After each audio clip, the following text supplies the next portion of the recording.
You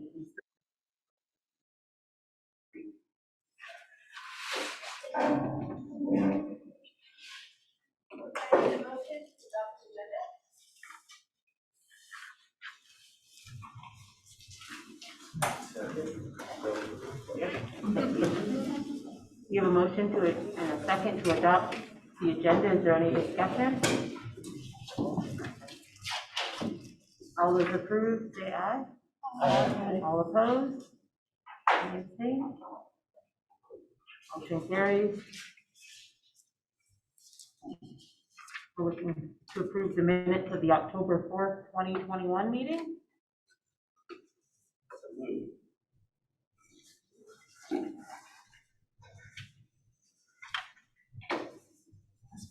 I'll second it. Thank you. We have a motion on the floor to approve the minutes of the October 4th, 2021 meeting. Is there any discussion? All those in favor say aye. Aye. All opposed? Any abstain? Motion carries. Okay, Tracy's here to give us an update. Yes, I have 3 quick updates for you. Just wanted to affirm in the context of a committee meeting that the town of Addison voted for a second time against withdrawal from the unified union. I'm sure you have all been up to speed on that.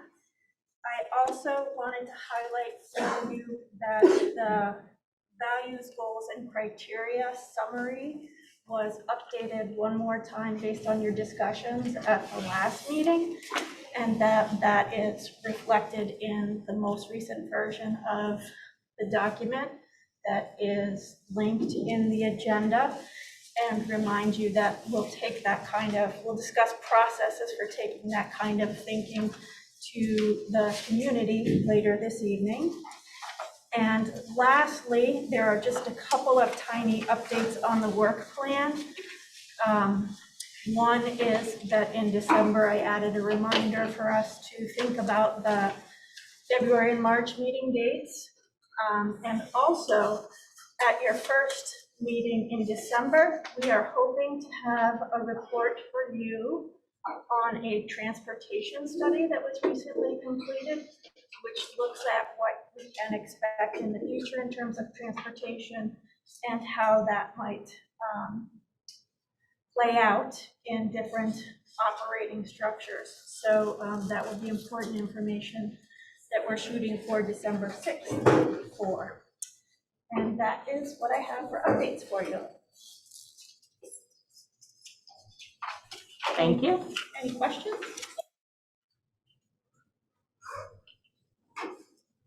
Doesn't appear to be. Okay, we're going to move on to the tax rate modeling. Tracy, I believe, is going to introduce our business manager. Just wanted to give a brief update before your business managers share their excellent work with you. Before they share tax rate models, I want to emphasize that they are models, which means that they are projections that are based on expert opinion and expert information and the trends of the past to predict what might happen in the future. I can almost guarantee you that the projections you see tonight won't be exactly accurate. It's a lot like thinking about installing solar panels in your home and trying to figure out the payoff rate for that investment in your home.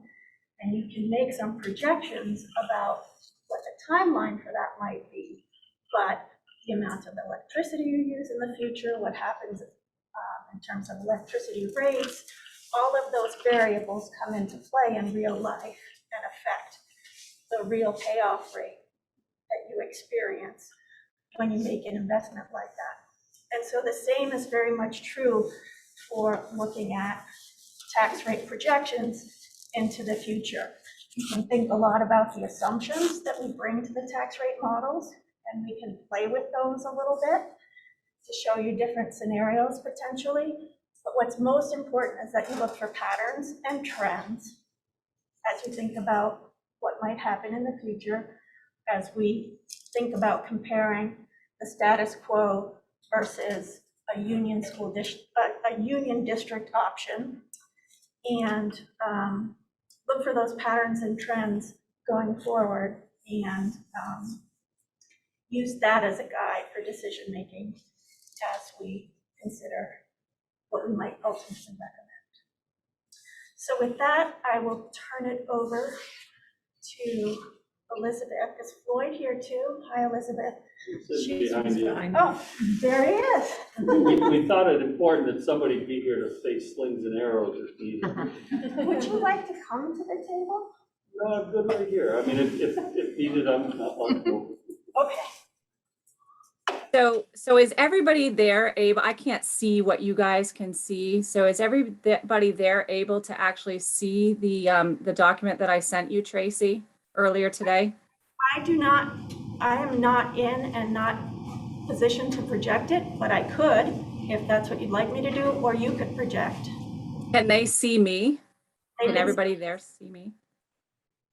Okay, so I think I have it up on my screen. Would it be easier if you just made it so I could share my screen? Can you not share screen? You should be able to share screen on the bottom panel. That's not one of your options. Oh, yep, it says I can. Never mind. I thought she. Hi, everybody. It's Sheila. Okay, how about that? Can we see now? Yes. Okay, it's going to be a little tricky for me because I have to move all these little faces around so that I can actually see my whole screen and not see all the little people that are on the Zoom. All right. So for anybody who doesn't know me, I'm Elizabeth Jennings. I am the Director of Finance and Operations for Addison Northwest. And I've been working with Floyd. We met together on Friday and we've talked together a lot, trying to put this together for you guys. The first tab in my presentation is the disclaimer. I feel like Tracy kind of already said this, so I was going to read it to you, but I don't really feel like that's necessary at this point. She kind of went over the idea that this is a model that we're looking for trends. So I don't feel like we really need to, read through this individually. This, I will tell you though, where we got this disclaimer from. We actually asked other business managers from all the other business manager group and asked them for samples of what they did if they merged previously in any way, shape, or form, what templates they used, what model they used, and any disclaimers or any documents that they might have used in that process previously. Of course, many of those are just a merger of an SU to an SD, so a supervisory union to a school district, meaning just within their own district merging, as we both have done in our districts. And this was a disclaimer that they had vetted through their lawyers and through their consultant during those mergers. And they felt that it was a really good idea to put this on any of these kind of studies. So we went ahead and did the same. Can everybody hear me okay? Yes. Yes. So the next tab we have here, this is it's a budget tax calculation worksheet. So the worksheet walks us through the calculation of the union district tax rates. It's the FY22 columns. We have both of our districts separate. So we have Addison Northwest and Mount Abraham. Those are the actual approved budgets for the two districts. And at the bottom of the calculation is the actual resulting tax effects of those two budgets. So when you see the negative amount under equals estimated tax rate increase or decrease, those are the actual amounts we decreased our tax rates in that FY22 budget year. The highlighted green column is where we merge the two, and that's fiscal year 23. So that's a projection. It's not an actual approved budget. It's from both districts combined, and it used projections that both of our districts already had in place. So we already had these projections and we just combined them. And then we reduced them by what we believed would be the savings in a merger. Those savings are also something that was already published and out there. They were presented in both districts at different meetings and different times. The approximate savings is $3.6 million, and that's up here in the top figure. It's being taken out of that figure after we put in our budget projections. Then you have local revenue. It does not include the on behalf tech center. That's part of the calculation that has to go into your education funding. We did not assume any application of surplus. You'll see here in past years, we did have surplus dollars. Both districts did that they applied. It's not to say that we won't have surplus dollars to apply, but we don't want to assume that when we do a budget projection. And then it moves to calculating what your education funding would be. And then you have your equalized pupil estimates. There again, those are estimates. Floyd and I used the same methodology using ADM reports and templates and NESDEC enrollment and our own enrollment figures to try to cipher out what we thought our equalized pupils would be in these years. And that gives us a projected threshold for our equalized pupils is estimated. We have the equalized spending per pupil. It shows how much we would be above or below the threshold that the state sets. This is the estimated exclusions for excess spending. So most of that dollar figure that is being deducted there is actually debt service, and it's mostly Addison Northwest. We have more debt than Mount Abraham does, so we receive more credits for that debt. So then you have what is the actual taxable equalized pupil that they use in the taxable calculation. We forecasted the homestead yield. And then we come up with what the union tax rate would be in the calculation. In this column for FY23, you'll see that we did not try to say anything about what the prior year estimate union tax rate was and compare it because before we were not merged and now we are. As we move into the other years for fiscal year 24, 25, 26, 27, out to the right, you can see that we did compare it to the previous year tax rate, and the tax rate increases are not only not favorable, they're pretty substantial. So we'll get back to that a little more as we walk through. It's not all bad news in this financial outlook, but I do want to point out that it definitely is still showing increases in the tax rates that are substantial. There is a lot of information that hasn't been given to us by the state yet, obviously, even for the current year. So that is our actual equalized pupil, the threshold, the property yield. So not only are we estimating out in the future, we really don't know what those numbers will be for FY23 even. We can see that in the first year of the district merger, our tax rate is declined. It's smaller, it's lower. It's lower by about 5.45 cents from Addison Northwest in 22, and it's lower by less than 1 cent for Mount Abraham. It's 0.75 of a cent. Now, one might think if you look at just that alone, that ANWSD benefits more from the merger than Mount Abraham does. That's not really the case. We have to keep in mind that these numbers over here to the left are an FY22 actual budget, and all kinds of things change when you project into FY23. We don't have an approved budget for FY23. One of the things that changes pretty substantially is in your equalized pupil numbers here. You can see that Addison Northwest drops by about 15.5 pupils, and Mount Abraham drops by 33.83. So Mount Abraham starts out with a higher number of pupils, your bigger school district, but you also decline by larger numbers throughout the projection. And so what that means is your drop in revenue is going to be more steep than Addison Northwest is. The other thing that's helpful about Addison Northwest is that we have those debt credits. So we are also helping both districts stay below the threshold of per pupil spending longer. So that's also a positive thing.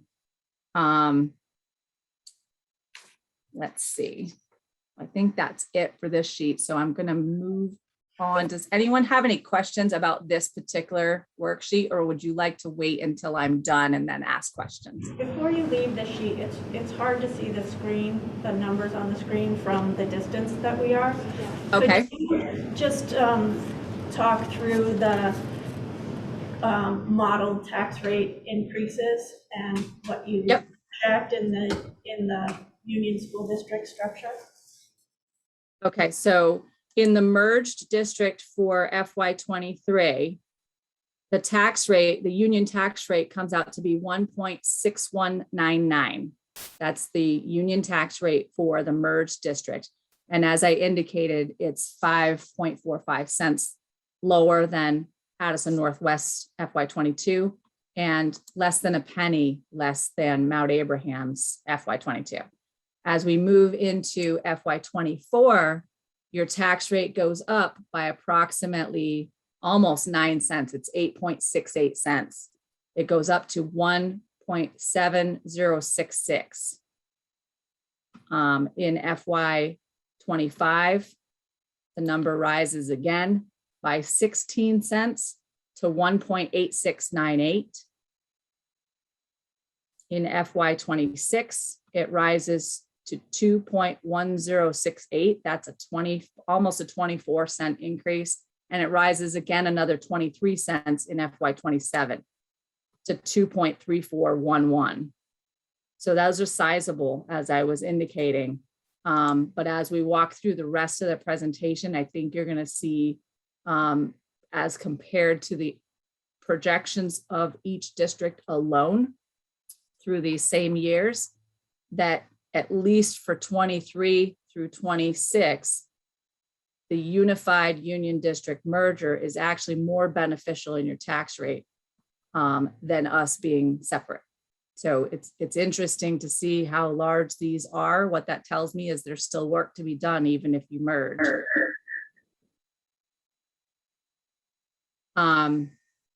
Is that good, or is there anything else that needs more explanation on this particular sheet before I go on? Okay, yep. We have a couple questions. Okay. We can start with you. Hi, I'm trying to understand some of the assumptions. I heard that declining enrollment was factored out in the outgoing years. Was there anything else adjusted or assumed to change in the outgoing years? Or is the static budget just escalated through those outgoing years? So that's a good question. So first, I want to say that the equalized pupils and the enrollment drop is not excluded from this. What is excluded is the weighting study changes. So I don't know if that makes any sense at all, but so we did use our enrollment figures to show the declining enrollment estimation in our equalized pupil numbers in this model. We just did not adjust that by any possible weighting study change that might come from legislation. Other things that are estimated, so within these budget projections, we actually mapped out from a FY22 budget, and then we calculate how much we believe things like health insurance, salary increases, the cost of living, and apply that to all the expenditures in their different areas and come up with an actual budget projection. So both districts have done that in these models as we map out through the year. So it is not just a static, number necessarily as you go out through the expenditures. And likewise, with revenues, you'll see that it fluctuates a little bit. So it's not just a static number. It's actually using our projections that we use for our own budgeting purposes. We've actually presented this to our own boards in our retreats. The things that we had to estimate that are completely out of our control are things like this threshold for the equalized pupil spending. And literally, I'll tell you, in this model, for the threshold and the yield, all we did was increase it by 0.5%. Typically, it tends to go up every year, but you never know how much it's going to go up. And sometimes it goes up pretty sizable. And last year, the threshold went up like $30, which was not super helpful for any of the districts in their, their tax rate calculation. So we did try to project the different variables, just like we would when we're projecting in our own individual districts. Does that answer any of your question? I guess maybe I should say it more directly, since staff resources, human resources is such a large percentage of the budget. Is the same number of staff in 23 the same number of staff that's in where you go out to 27? Gotcha. Yep. Okay. So we declined. So like we said, we did account for staff reductions in 23 because of the merger. There are a number of staff reductions there, but you are absolutely correct. We did not account for additional reductions in staff as we move out through 24 to 27. That's true.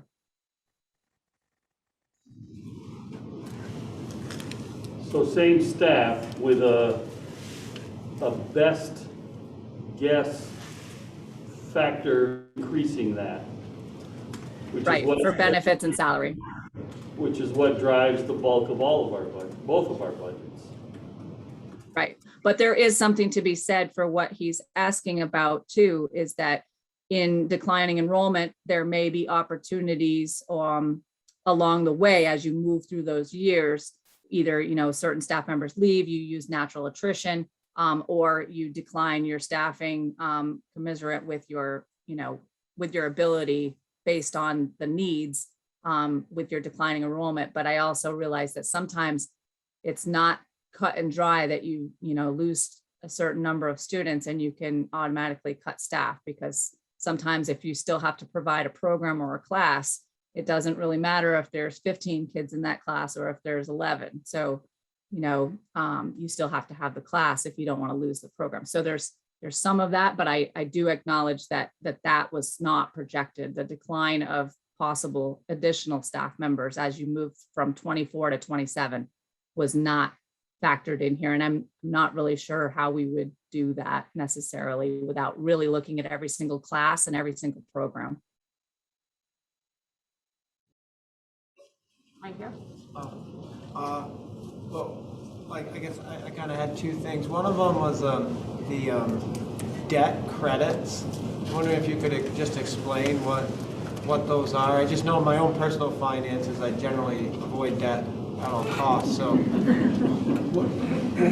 what exactly are debt credits? And also, if how much debt, I can't really see the spreadsheet that well from where I'm sitting. How much debt is each district carrying into this merger? Okay, so there are two different kinds of credits that go into this, the line that says estimated exclusions for excess spending. And there's this little negative number carrying all the way across every single part. There's two different exclusions that the state allows us to exclude from our calculation to stop us from going over the threshold penalty for equalized pupils. One of them is actually excess spending on special education students that are extraordinary cost students. We get a little tiny credit for that. And I think your district maybe gets a certain amount of that too. That's probably where your say under Mount Abraham, under FY22, Mount Abraham has credits of $207. I'm guessing that most of that is probably from excess spending, high cost students. Ours, we get some of that, but we also get approximately $1,000 or a little less than that each year. It has grown in FY23 because we actually took on a new loan. So we get a credit for the amount of bond debt that we actually hold. They consider that not part of the normal education. So they don't charge it against our tax rate calculation as far as a penalty goes. You can't really deduct it from the whole calculation, but where it helps you is if you see that, for instance, in FY25, when we're merged, we have a situation where we are over the spending threshold per pupil by $1,847. Together with our excess spending credits and those debt credits from Addison Northwest, we have $1,286 that they're going to give us in credits so that we aren't going as far over the threshold. That means we're only going to get penalized in the tax rate calculation for the difference between those two numbers. And that's what it does for you. It's just reducing the penalty that you get for being over the threshold. And it's all part of the state calculation. And we estimate what that number is going to be, but the state does officially give us that number after we publish our budgets and give them to them. They calculate the number for us. So we don't necessarily even know what that number is going to be. We are estimating that as well. And I guess the second thing I was wondering about is just in the yearly projections as we project out, would it be possible to look at like a staff to student ratio, like an average over like a 5-year span, and project out using that?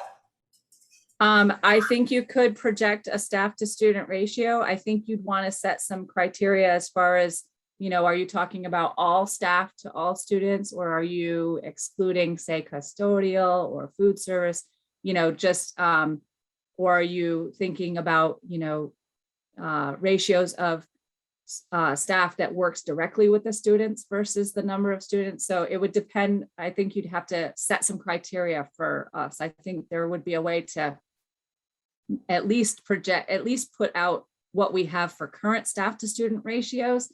I'm not really certain how you would project them unless you literally walked through class by class and determined, okay, now how big would this classroom be? And would we be able to reduce a staff member? That's kind of what I was getting at with why we didn't reduce the staffing as we moved from 24 to 27, is because we would literally have to go class by class and figure out how many students were going to be in what classes at what time, and would that necessitate a reduction in staff. And I think only if you did that would you be able to come up with a projected number of staff that would really still be there in, say, FY27. Does that make sense? Yeah, I get it. I was just thinking, I just know that the staffing is such a huge part of the budget. It might be helpful. It might be helpful to just see what the staffing, ratios are maybe now, in the current fiscal year. That might be helpful. Maybe if that's useful information, we probably could come up with that. Erica had her hand up first. My question's basically been answered, but I was just wanting some clarification on the threshold means if we go above that amount of spending per pupil, then we get a higher tax rate. Okay. Yes. So if we go above the threshold, what they do is they take the amount that we are over the threshold and they almost double count that difference in your tax rate calculation. That's what the state calculation does. So if you're $100 over the threshold, even after your debt credits are applied, you're going to get charged for that $100 twice in your tax rate calculation. Are those penalties included in this budget? Yes. Yep. It's in the calculation. Presumably the savings and expenditures are staff. I think you already alluded to that. Is that all in central office staff? It is not. So it's central office staff is a substantial portion of it. There is also the switch over of having one school be a 6 through 8 middle school and the other school be a 9 through 12 high school. So that would be the Virgins High School now and the Mount Abraham Union High School now would change to those different models in this projection. So there is staffing cuts in that, in making that switch over. as both of us now have 7 through 12 in our schools. And we actually got that number from having the principal out in our school district meet with the principal in your school district and go over the staffing and what kind of, reductions might be able to happen based on that switch.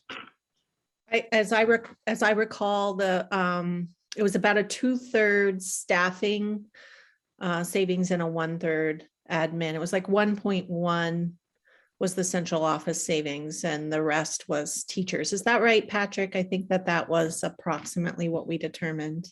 Yes, it was about 2.5 million in staffing savings at the middle high school level, and that's without reducing programming. I think that's a key component to this. That's maintaining, or in some cases, growing programming a little bit while saving those staffing expenses, and about $1 million in the central office reductions.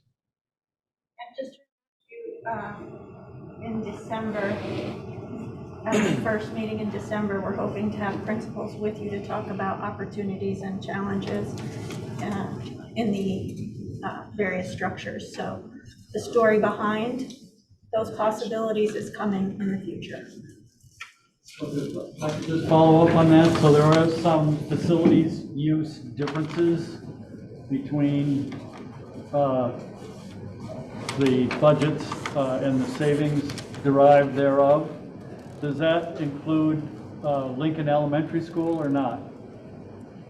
We did not change any configuration of any elementary schools in this model. So this includes all of the current elementary schools that you have and that we have. Thank you. Yes. Quick question, if the, how are projections affected if the threshold remains suspended or abandoned? If they remain suspended, meaning they don't rise or fall, then this model would change a little bit. It actually probably would get a little bit worse because, as you can see, I put the threshold as growing over time. If they abandon the threshold overall, the only difference for our districts would be that we would no longer receive that penalty.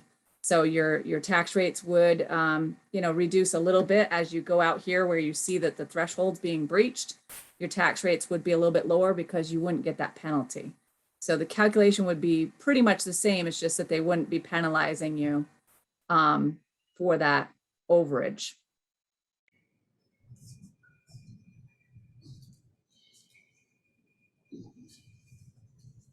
Is there anybody else? Thank you. Okay, so I'm going to go to the next one.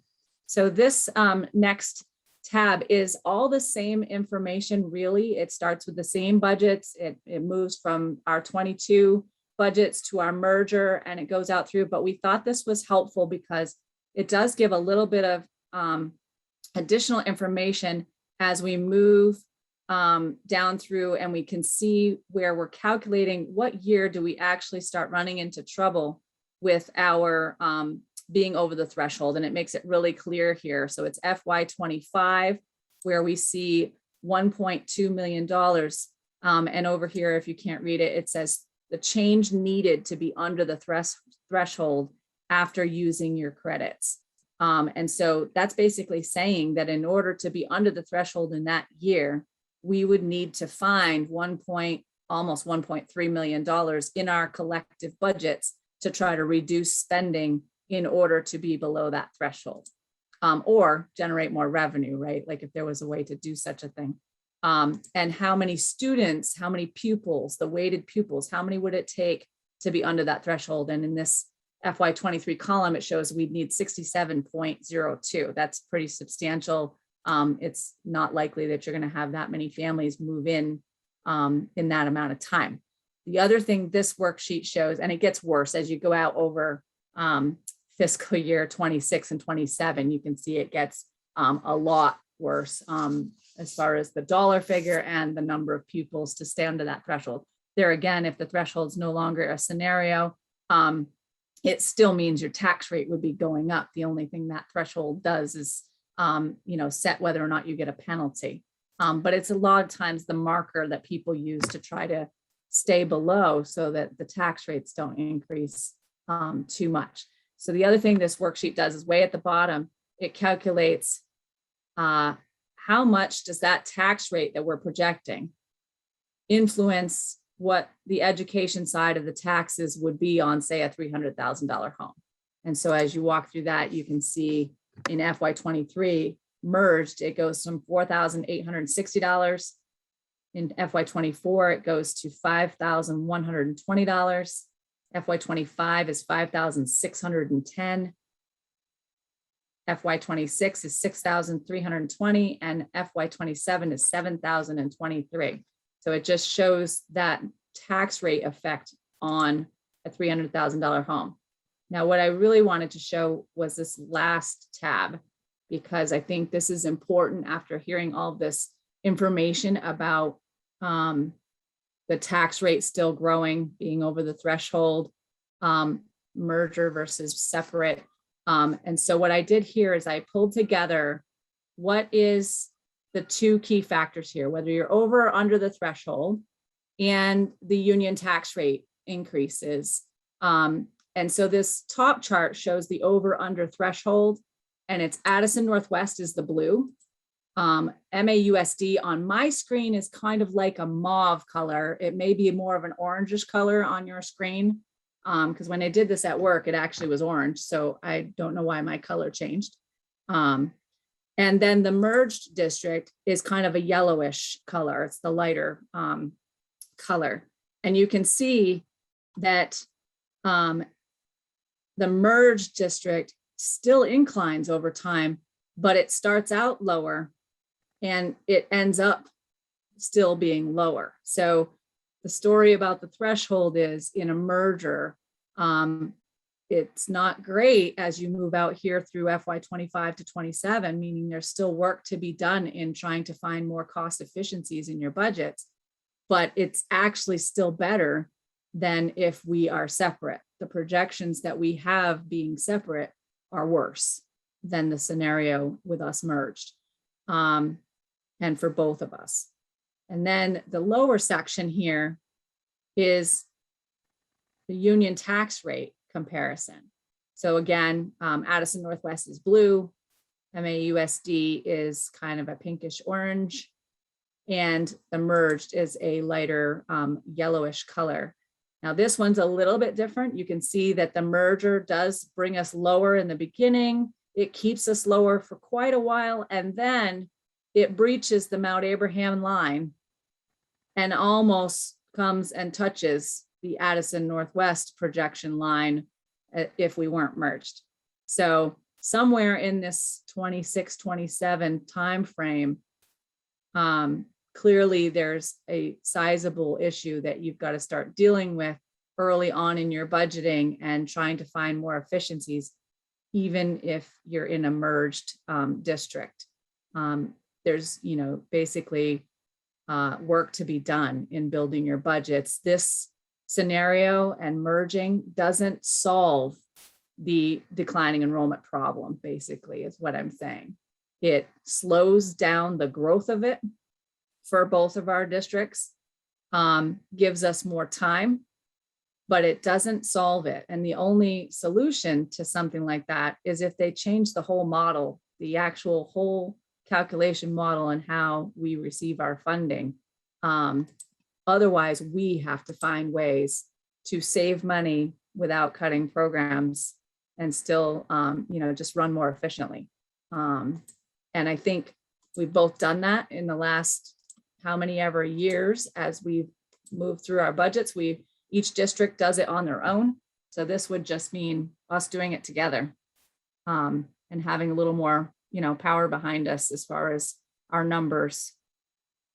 Does anyone have any questions about either the one I just shared or this?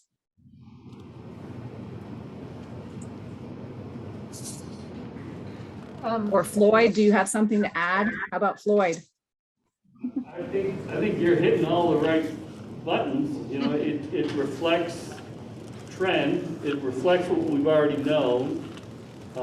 I think it recognizes that there's more to do. Back to the MAUSD proposal that we've been kicking around with how to better utilize our facilities based on the number of students we have, all of those will still need to come into play.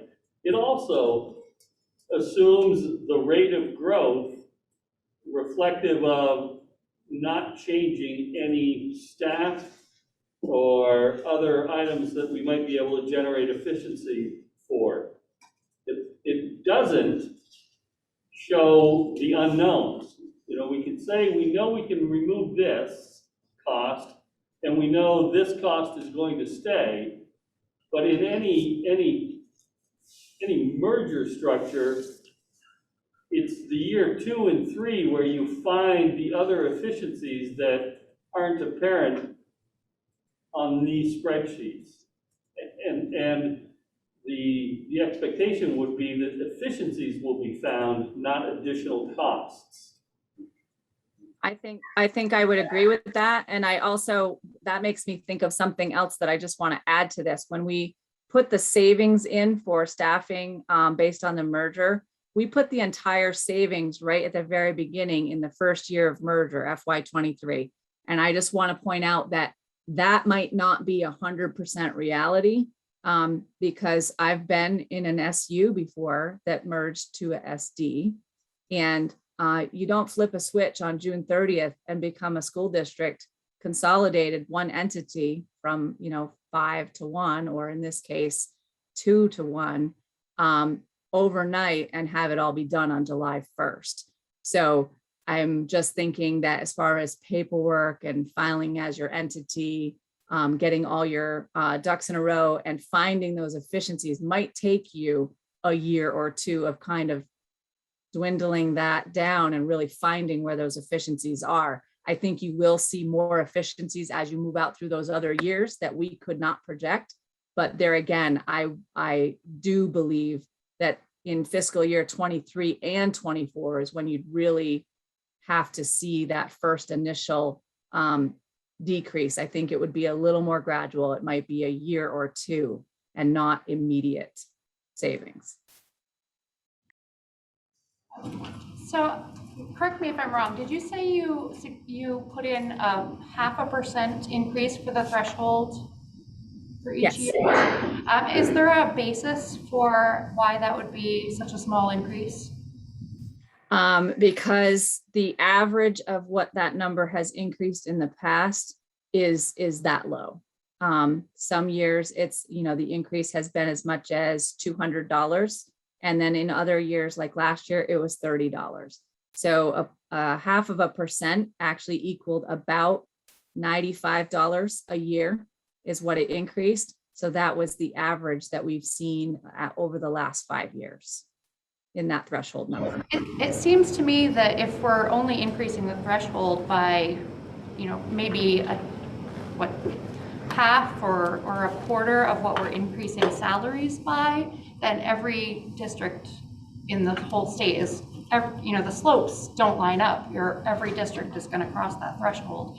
So is that legislatively outlined? Like, what would have to happen to have the threshold rise more? The threshold numbers, which is a New England generated inflationary factor. So we have no control. The legislature, it's statute that says this is the number we use, which is why, to Elizabeth's point, the 0.18 increase last year was staggering in terms of widening that gap.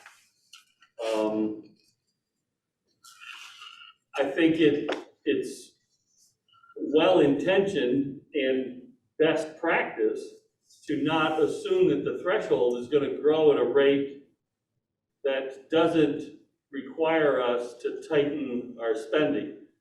That's the intent of it.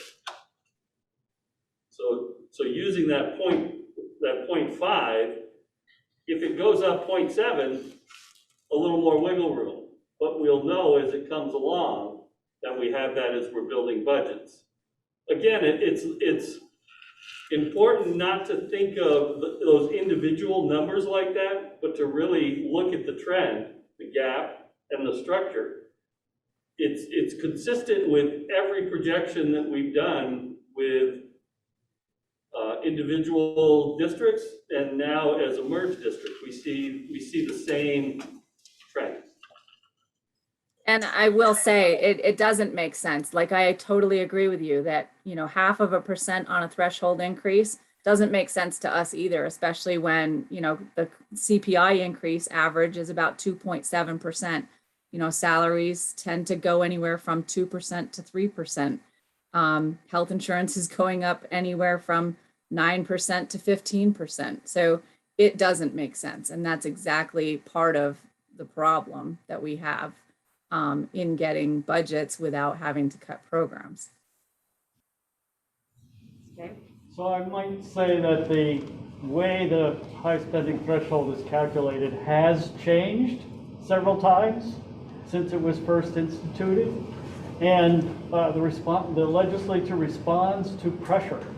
So to the extent that individuals, school districts, school board members talk to their legislative representatives, the threshold calculation can change yet again.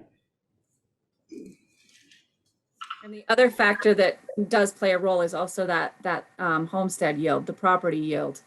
And that did fluctuate quite a bit this year, but over time, that has a tendency to only rise by a certain amount also. So that goes into that same calculation, and that's directly related to your tax rate, because it's taking that equalized pupil spending and dividing it by that property yield, and that's what's generating your tax rate. And that's also driven by legislature and their decision, and how they calculate that has changed over time also.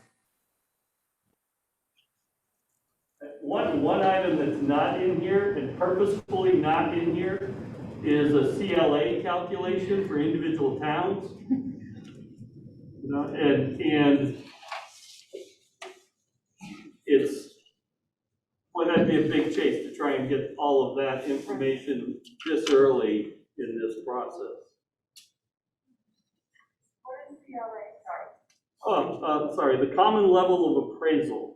It's an attempt to equalize the dollars tax rate across communities with fluctuating values.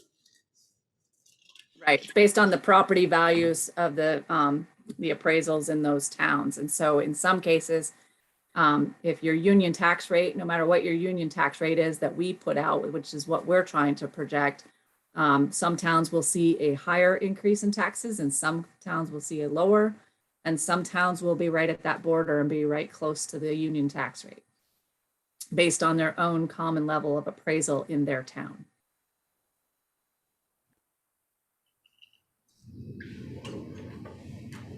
Any questions for Elizabeth?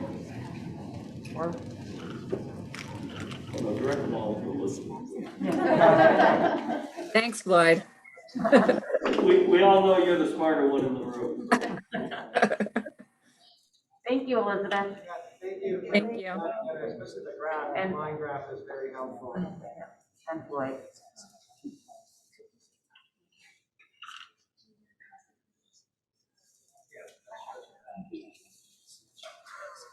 I'll link a PDF of each of the slides with Lori's help to the minutes, so it will be available to you all shortly. Okay, next up, we're going to discuss the weighting study, and we've invited Senator Ruth Hardy here this evening to give us a bit of an overview. Okay, thank you. Hi, everybody. Thank you for having me to your meeting, and how convenient that I'm here for you to put pressure on. Thank you, Mr. Sharp.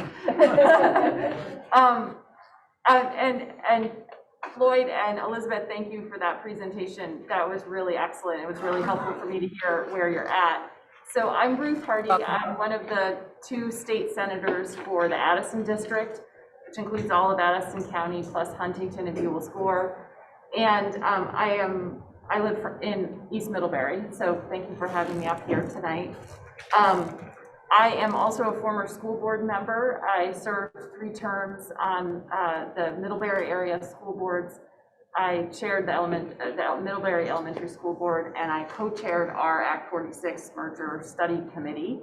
So I've been in these seats before. I know what you're going through, and I just commend you for taking this on, even though you didn't have to, and really looking at what the options are for your districts.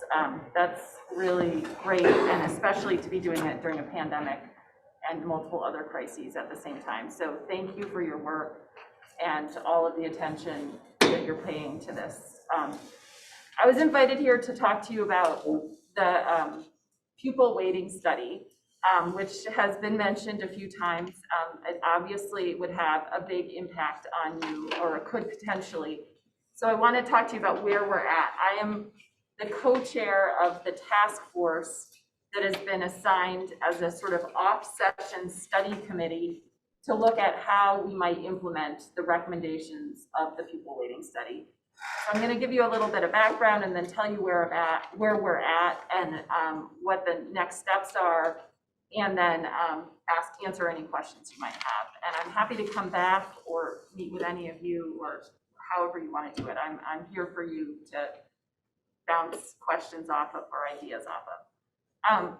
So in 2018, I believe, it was prior to me being in the legislature, so it was when Representative Sharp was in the legislature, so for that, you can direct your to him. The legislature commissioned a study about our school finance funding formula to specifically figure out if the weights for pupils, for different types of pupils, in the calculation of the equalized pupil count, which, as Elizabeth has just explained, is what is used to determine a school district's tax rates, whether those weights were accurate. And our current system, we have several weights, one for students in poverty, and they get weighted an additional 0.25. So if you have the sort of average elementary school student who's not a student in poverty, that's they would be a 1.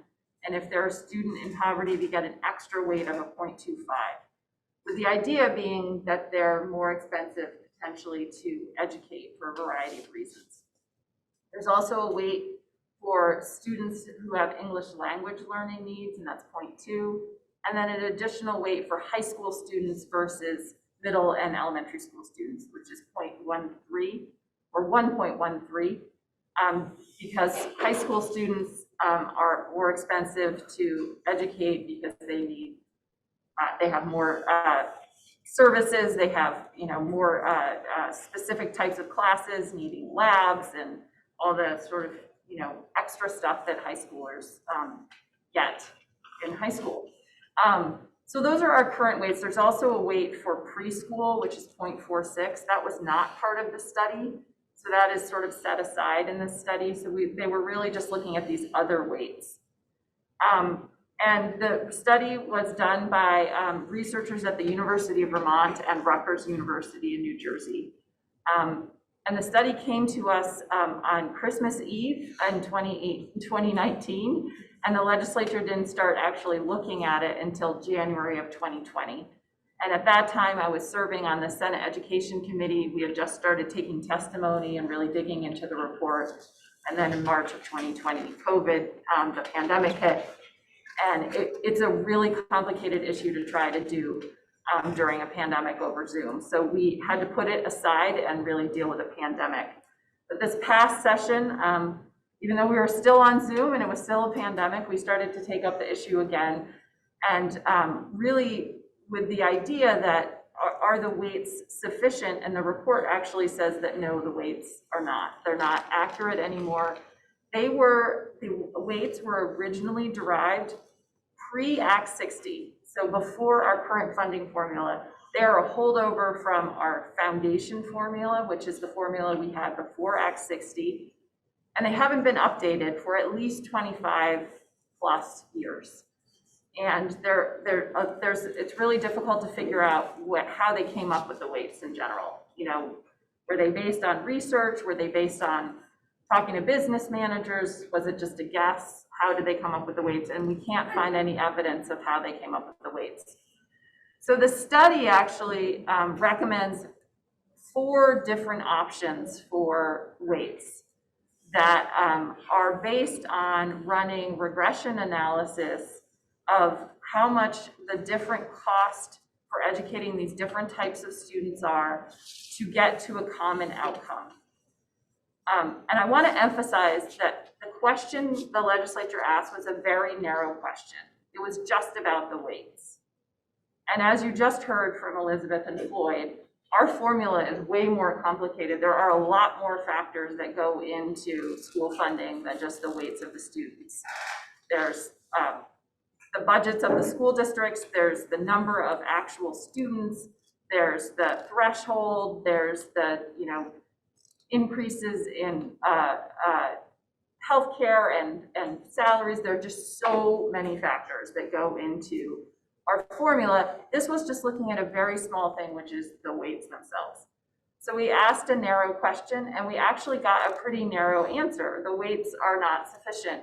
And it was based on trying to educate students to a common outcome, which was simply the test scores for English and math, or English language arts and math. And how much extra money would it take to educate certain types of students to get to common levels of achievement on those standardized tests. And the reason I am emphasizing this, because it has gotten blown up to be much more than that. It's actually a pretty narrow outcome that they're looking at. And so the weights that the authors recommended, the weight for poverty is increased significantly from 0.25 to, depending on which version you pick, to 3.14 or 2.97. That's an enormous increase, 12-fold increase. That is enormous, and it's way different than most other states are using. Hold on, I see you have a question. Is it a clarifying question? Yeah. 2 meaning 2 versus before it was worth 1.25. It's Exactly. now worth 2.25. So it's actually worth 3 now, you know, in their recommendations, or 3. So it's like 3 students rather than 1, basically, in the formula. Let me see. Sorry, I lost my train of thought. No, that's okay. We are looking at the report right now, the study committee, and trying to determine how or if we implement the recommendations in the report. And one thing that I think is really important is that to remember is that in the late 1990s, we did a huge change in our school funding formula as a result of the Brigham decision, which came out of Addison County, by the way, and that went to the Vermont Supreme Court, and they said that our funding formula was not equitable based on tax capacity in individual towns, that it needed to be changed. And the legislature passed Act 60, which created our tax equalization funding formula. And that funding formula actually does a really excellent job of equalizing school funding across towns and school districts based on tax rates and tax capacity. What it doesn't do as well as equalize funding and expenses for students across towns and school districts. So districts that have more students in poverty, or more students who need English language learning, or more high school students, or whatever, they have higher costs for educating those students. And our formula doesn't necessarily do a good job of addressing that issue. So we're trying to figure out, do we try to solve this problem by changing the weights? Or is there another thing that we could do that might be a more effective means of solving this problem? The study has answered this very narrow question by saying the weights need to be increased. increase, but that's not the only option out there. So a task force was created. It includes 4 senators and 4 House members. We started in June. We are authorized 12 meetings to do our work. We've had 7 of those meetings. The first 6 meetings, we spent just getting on the same page and making sure all the legislators understood the current situation, what our current formula is, current law, and then what the recommendations of the study committee were. We heard from a bunch of experts. We heard from the Agency of Education. We've heard from superintendents. We've heard from some business managers, some other experts in ELL, et cetera, to try to get on the same page. And now we're really looking at how and if and what we do make for changes. We have made some preliminary decisions, and we're at the point where we're modeling out our preliminary decisions. I literally, just before I came here, got a spreadsheet, the model of what our preliminary decisions, and I didn't have a chance to look at it and see what happens to your districts. But we will be showing that model at our next meeting, which is next Friday, next week, the 29th of October. And we will basically have what Elizabeth and Floyd have done for your districts for every single district in the state, based on our preliminary decisions. And I just want to emphasize that anytime something happens to one district, any decision that you all make here tonight, or in general, impacts every district in the state, because we have a shared education fund that all districts are funded out of. So that's a really tricky thing when some districts might get additional weights and get additional tax capacity. How they decide to use that additional tax capacity or not would impact everybody. And then the districts that get lower tax capacity, what they decide to do also would impact everybody. The Addison County districts, including both of your districts, as well as the ACSD, are what I consider sort of pretty middle-class districts in terms of every district in the state has students in poverty, but we don't have a huge number of students in poverty compared to other districts in the state. We don't have very many ELL students compared to other districts in the state. So if we were to change the weights pretty drastically, it would reduce your tax capacity pretty drastically.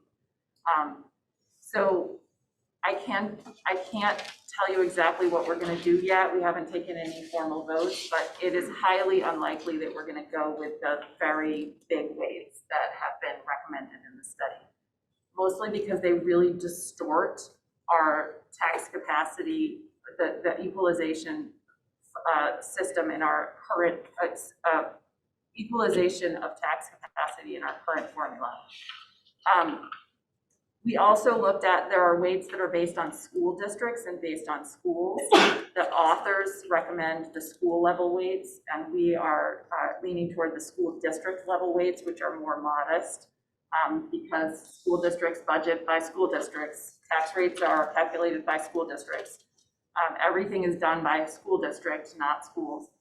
The other thing that's really important to know is when the authors were doing this study and the data they were looking at was pre-Act 46. So when they looked at your districts, they looked at your data before you merged. And things were a lot different then, as you all know, because you're all from different towns and different school, the individual schools had different ways of budgeting and different ways of doing things.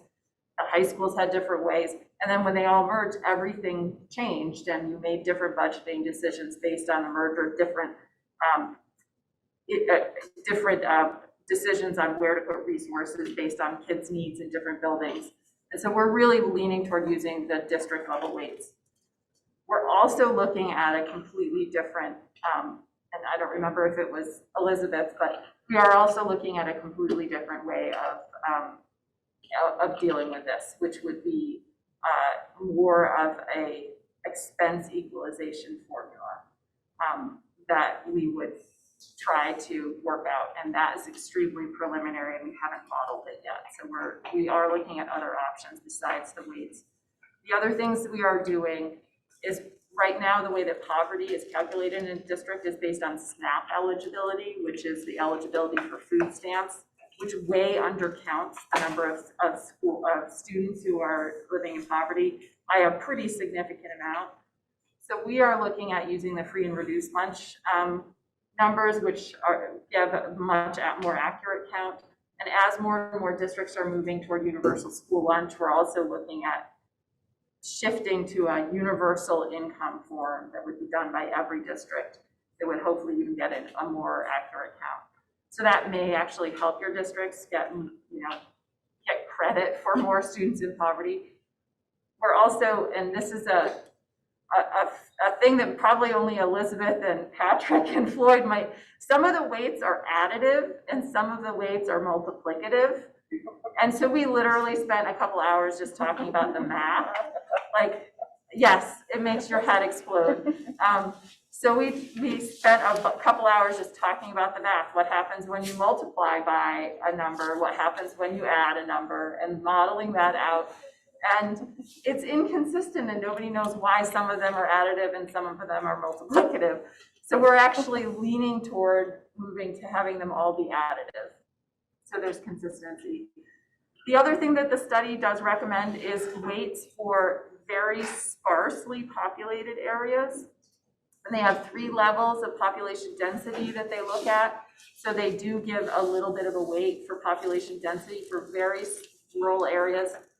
Addison County is not sparsely populated enough to get any of those weights. So it wouldn't benefit the Addison County districts. It is really meant for like the Northeast Kingdom and the very rural areas that have much more expensive districts because they're so far apart and the resources are much more difficult to get.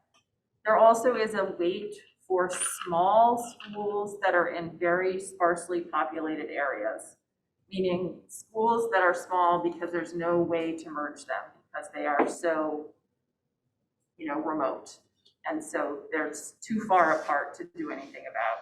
And those are also very expensive schools to run. So there's a bit of a weight that would sort of enhance that. So those are new weights, and we would also, if we were to adopt those weights, likely, and all this is preliminary, we would likely eliminate the small schools grants because it would be a double count. We are also considering the possibility of a categorical aid for English language learning because it's such a program that is something that you can really account for. What is similar to special education. Say this is how many teachers we need, this is how many students. And really what we found is that districts spend all over the map. And there are some districts that are spending quite a bit per pupil and some that are spending almost nothing per pupil. And we really want to make sure that our districts across our state are being accountable to the students who have English language learning needs and really budgeting for them and then have state aid to help them support that budget. So I think that actually would benefit your district, even though you don't have that many ELL students. And one of the things that I was really looking at is the districts that have very few ELL students, even if you do weight them, the tax capacity you get for the weights is not sufficient to support the program. So this would be a minimum grant and then built on top of that to make sure that districts had sufficient resources to hire teachers to teach ELL. So we are meeting again next week. And part of that meeting is a public hearing. And I really encourage anybody who wants to come and testify. Sheila's going to be there, so Patrick, if you would like to testify. I know that John Straub, the chair of the Addison Northwest District, is planning on testifying. So if Representative Sharp has come a couple times. So if anybody else wants to come, or maybe just once, I can't remember. If anyone else wants to come, I really encourage you to come and talk about what you foresee the impact on your district is based on what you know and what you've heard from me tonight. But we've heard from a lot of districts that would be potential beneficiaries of a change in the weights. And we'd really like to hear from the full spectrum of districts that would be impacted positively, negatively, and how it might impact not just your budgeting, not just whether you hit the threshold, but how it might actually impact the education of your students. So if anybody wants to testify, let me know. There's a public hearing, you get 3 minutes, you can come via Zoom. And we are hoping to have a report that is approved by all 8 of us, have a bipartisan, bicameral report, and then we would introduce a bill with our recommendations that would need to go through the full legislative process, just like any bill. So this is just really, I don't know, maybe it's the 4th or 5th step, but there's still a lot more steps to go. And we're still working out the details, and I'm happy to answer questions. I probably talked longer than you gave me, I'm sorry. Yeah. Troy. Hi, Troy. It sounds like this is all about the funding side from the money that comes in. This is not, there's no discussion about where the money comes from. So this is all still assuming it stays on property tax. Oh, so thank you for that question. So yes, I mean, what this is about is actually tax capacity. Your equalized pupils is what's determined the amount of tax capacity you have in your district, what your tax rate is going to be and how much money you can raise through your tax base, and then how much you get from the education fund. It's not about the spending side, it's really about the tax capacity side. So even if the districts do get more tax capacity, there's no guarantee that they'll spend it on the students. And even if you get less tax capacity, there's no guarantee that you'll cut your budget. They're all, you know, all of it still remains local decisions, basically. But I guess to your question, yes. So we are looking also at the possibility, and this is very preliminary, and we haven't seen any of the modeling yet because we're just getting the data from the tax department. We are looking at the possibility of shifting education funding from property tax to income tax and having a local income tax or some type of income tax. And so more than 2/3 of Vermonters already pay for education based on income. You know that from the budget you've seen, like there's the property tax rate and then there's the income rate. And it depends on your level of income. So there are proposals. There was a tax structure commission that came out with a report this past February. They recommended moving toward some sort of income tax or expanding the income eligibility for paying for education based on income rather than property. So that would be a huge shift, and it would move things off this property tax base kind of model that we have right now. I don't know that we're going to have the runway to be able to make full-fledged recommendations within our committee or our task force, but I think we're going to start moving in that direction so that the legislature takes it up, assuming that the modeling does what we think it might. And that would really change the conversation drastically. Hopefully in a good way, I think, hopefully. Yeah.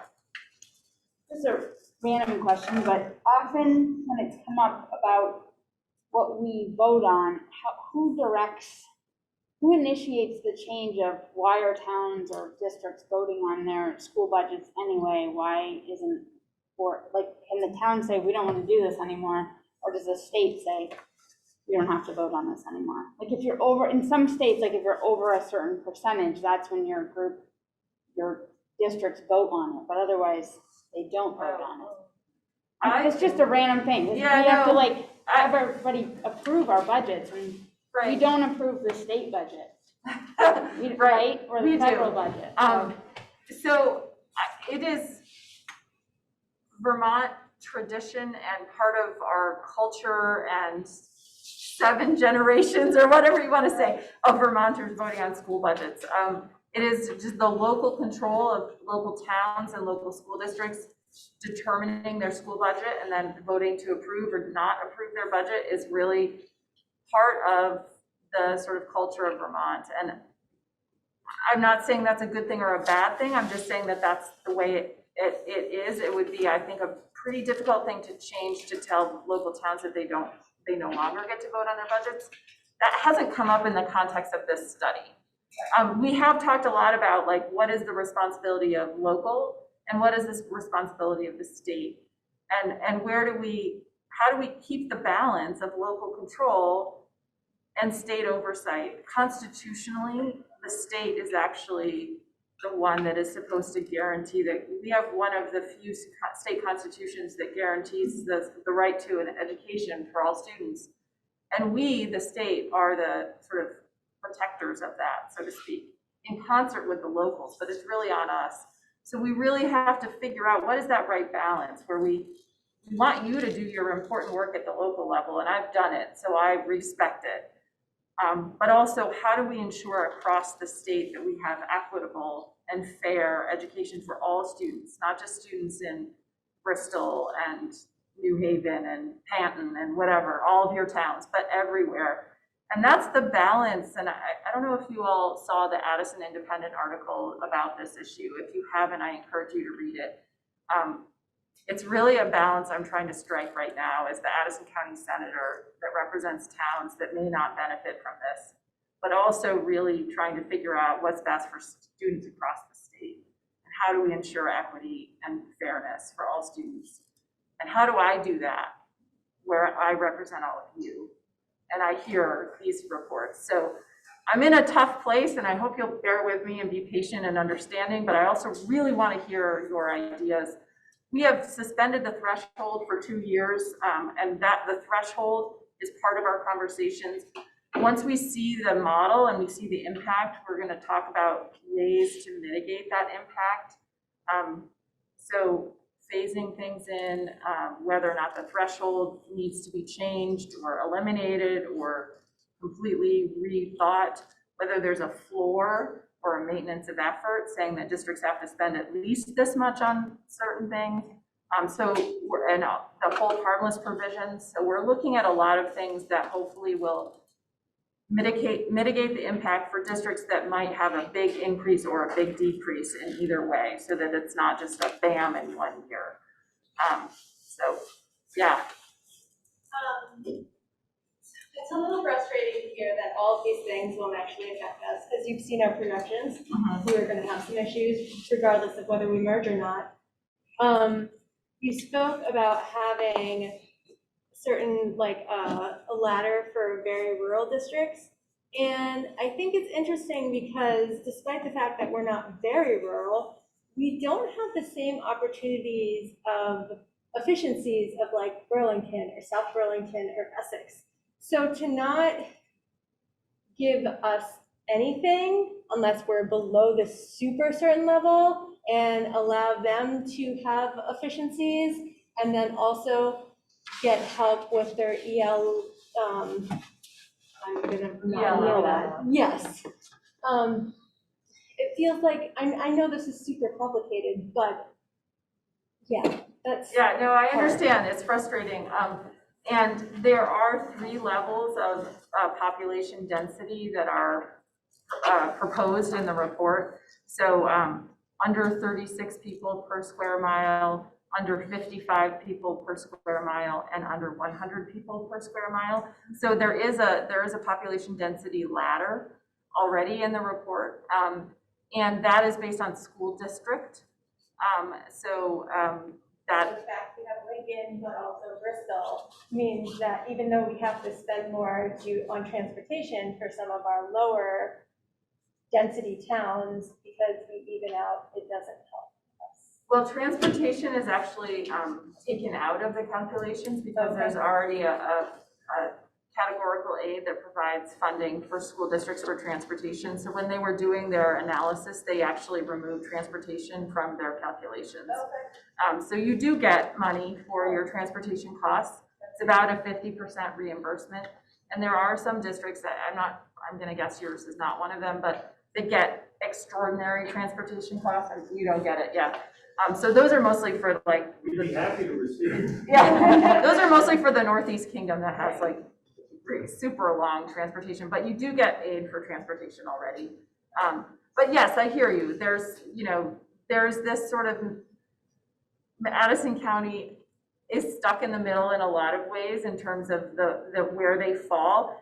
It also means and I know this doesn't feel like this right now, but it also means that the impact on you is not as great as the impact on other districts.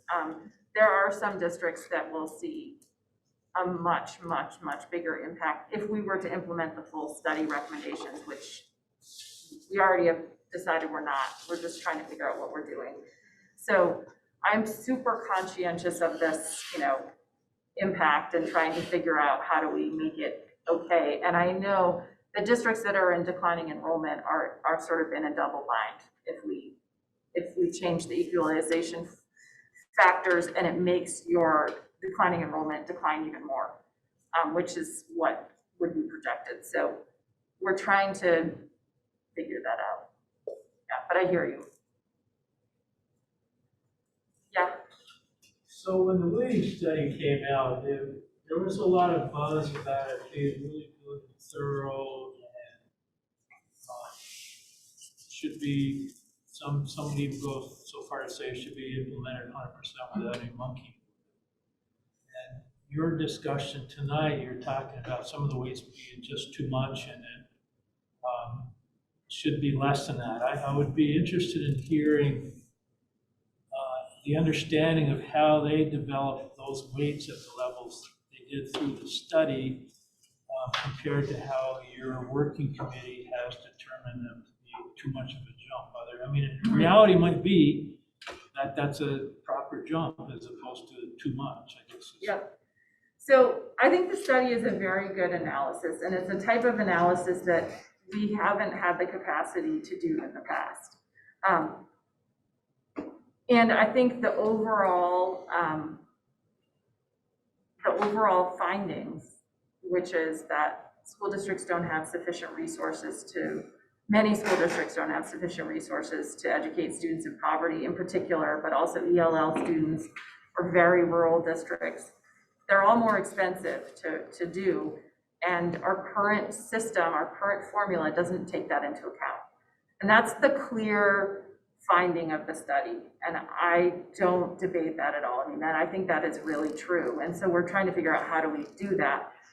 But they calculate the weights by looking at school district data, school data, and then regional data, and comparing across schools, school districts, and region.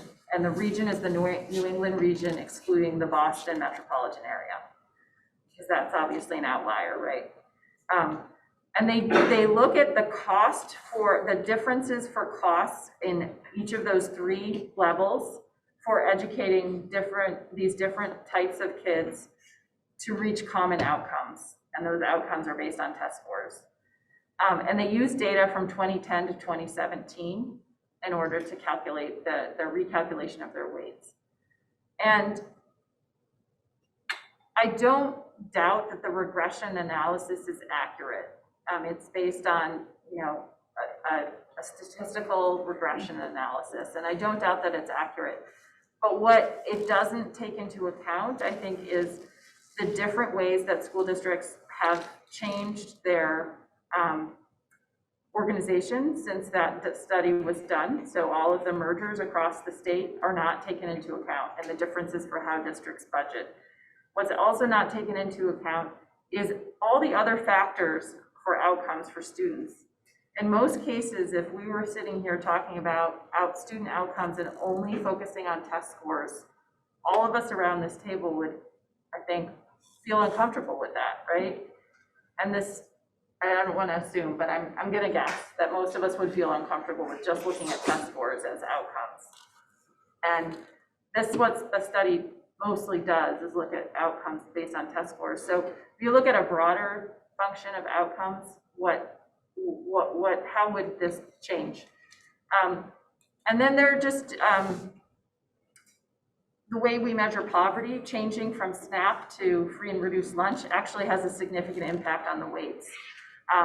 Changing from multiplicative to additive also has a significant impact. So one of the things the report says is if you make changes and also over time, you should recalculate the weights. And they recommend that the weights be calculated every 5 years. Well, by the time we implement this study, the weights will already be older than 5 years, no matter what weights we pick. So we're sort of it's a catch-22, like when do you recalculate them?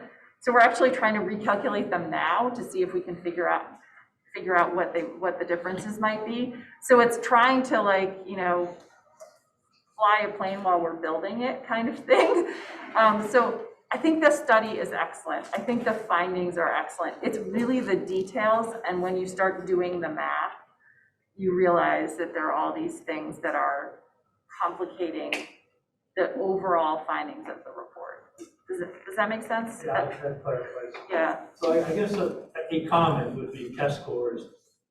Understand that oftentimes all the other subtleties overcompensate for the inability to have test scores uniform, if you will, for the outcome of test scores. I mean, we get right down to it, basically is the ability to read, the ability to do math. The unfortunate thing with all that is, you know, the 20s, 30s, something people that are moving around are internet savvy, and the first thing they do if they decide to relocate, they start looking at things online. And if you go to Zillow, they're just like test scores, test scores, test scores. And it gives, even though there may be these subtleties you talk about, it gives a wrong impression for those people initially to figure out where they want to relocate to. So test scores really are very important from that point of view.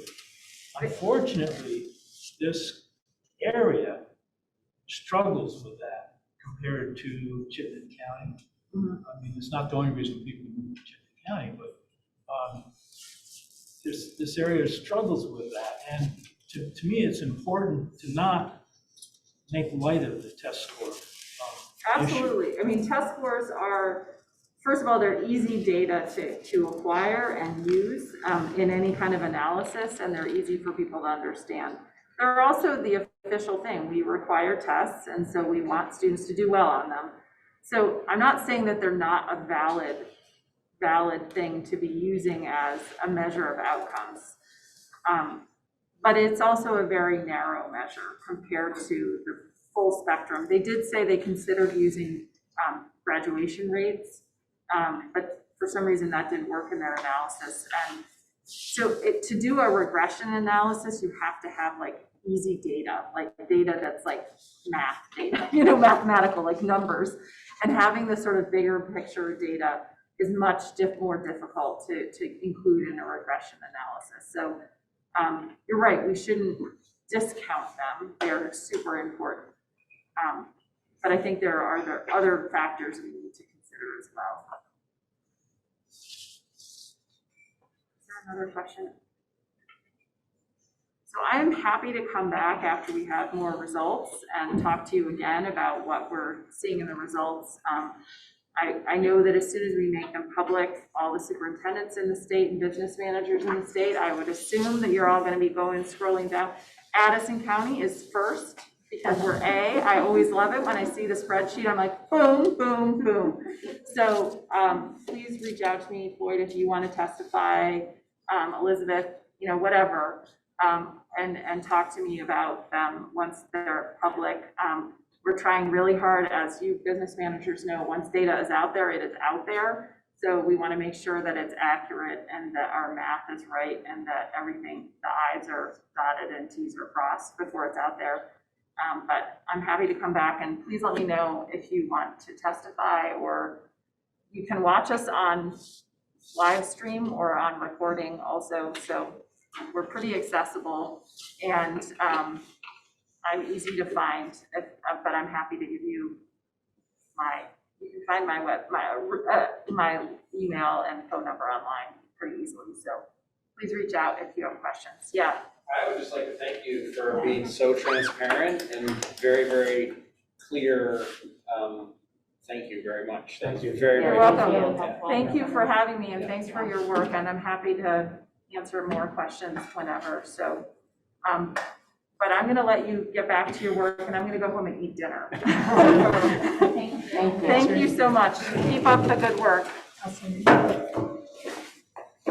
Next on the agenda is a break. I would like to forego that because we're running a little behind. So if you want to stand up and stretch, feel free, or whatever you need to do, feel free to do that. But I would like to move forward to the financial considerations for a union school district option. I'm gonna move for expedite this and suggest that we come back to it in December because it's really critical that we discuss community meetings, which and do that planning, which is coming up. So what I'm passing around is the one pager that you asked for last time. Recall that earlier this evening, we modeled tax rate projections for the status quo on that last page in the line graph, which is the two circles, if you think about our governance models. And we looked at tax rate projections for a union district, the one circle. This sheet gives you an overview of the governance and cost considerations for a union school. That would be the third option with multiple circles inside of a larger supervisory union. I'd like to ask that you look it over between now and the next meeting, and then we can discuss further and I can answer any questions. I want to be really clear that by December, we need to be at a point where we can choose a pathway to draft articles and model going forward. But I didn't want to close any pathways for you prematurely. So just ask that you read this, be prepared to discuss further in December. And for tonight, let's get ready for community engagement. So what I have for community engagement is a document that's coming around that provides an overview of how a community engagement meeting could go and some resources to kind of represent what role committee members might have and the types of supports that we can provide for you. At the top of the page is a section that's called planning considerations. I want to let you know that superintendents and I met and co-chairs and I have discussed the process. And the recommendation is that because we want tremendous community engagement and participation, that the best way to do this is likely virtual. A, because we've had good virtual participation in the region throughout the pandemic, and B, COVID rates continue to be pretty darn high on a statewide basis, and it's just not the time to bring large groups together, as nice as it would be to do that. So if anybody disagrees with that, now's the time to say so. Otherwise, we'll go ahead with a virtual plan. Okay, sounds like there's no disagreement. The other thing I wanted to mention is that we talked briefly last time about a question and answer type format for employees. Employees will likely have questions that might be different than the larger community. And superintendents and I have talked about processes for that. And we are hoping to possibly recruit Justin, Stephanie, and Becca to help us with that a little after November. But to the extent that it's helpful to let employees know that we're working on a plan for those kinds of questions and wonders and worries and hopes. We've got that in the planning stage and we'll get to that. Yeah. Who's developing the questions? Like, how will those questions be developed and focused? And I feel like that could get off the rails pretty quickly. For employees? Yeah. The employees? We would, one of the strategies would be that Justin, Stephanie, and Becca would be the collectors of questions from employees.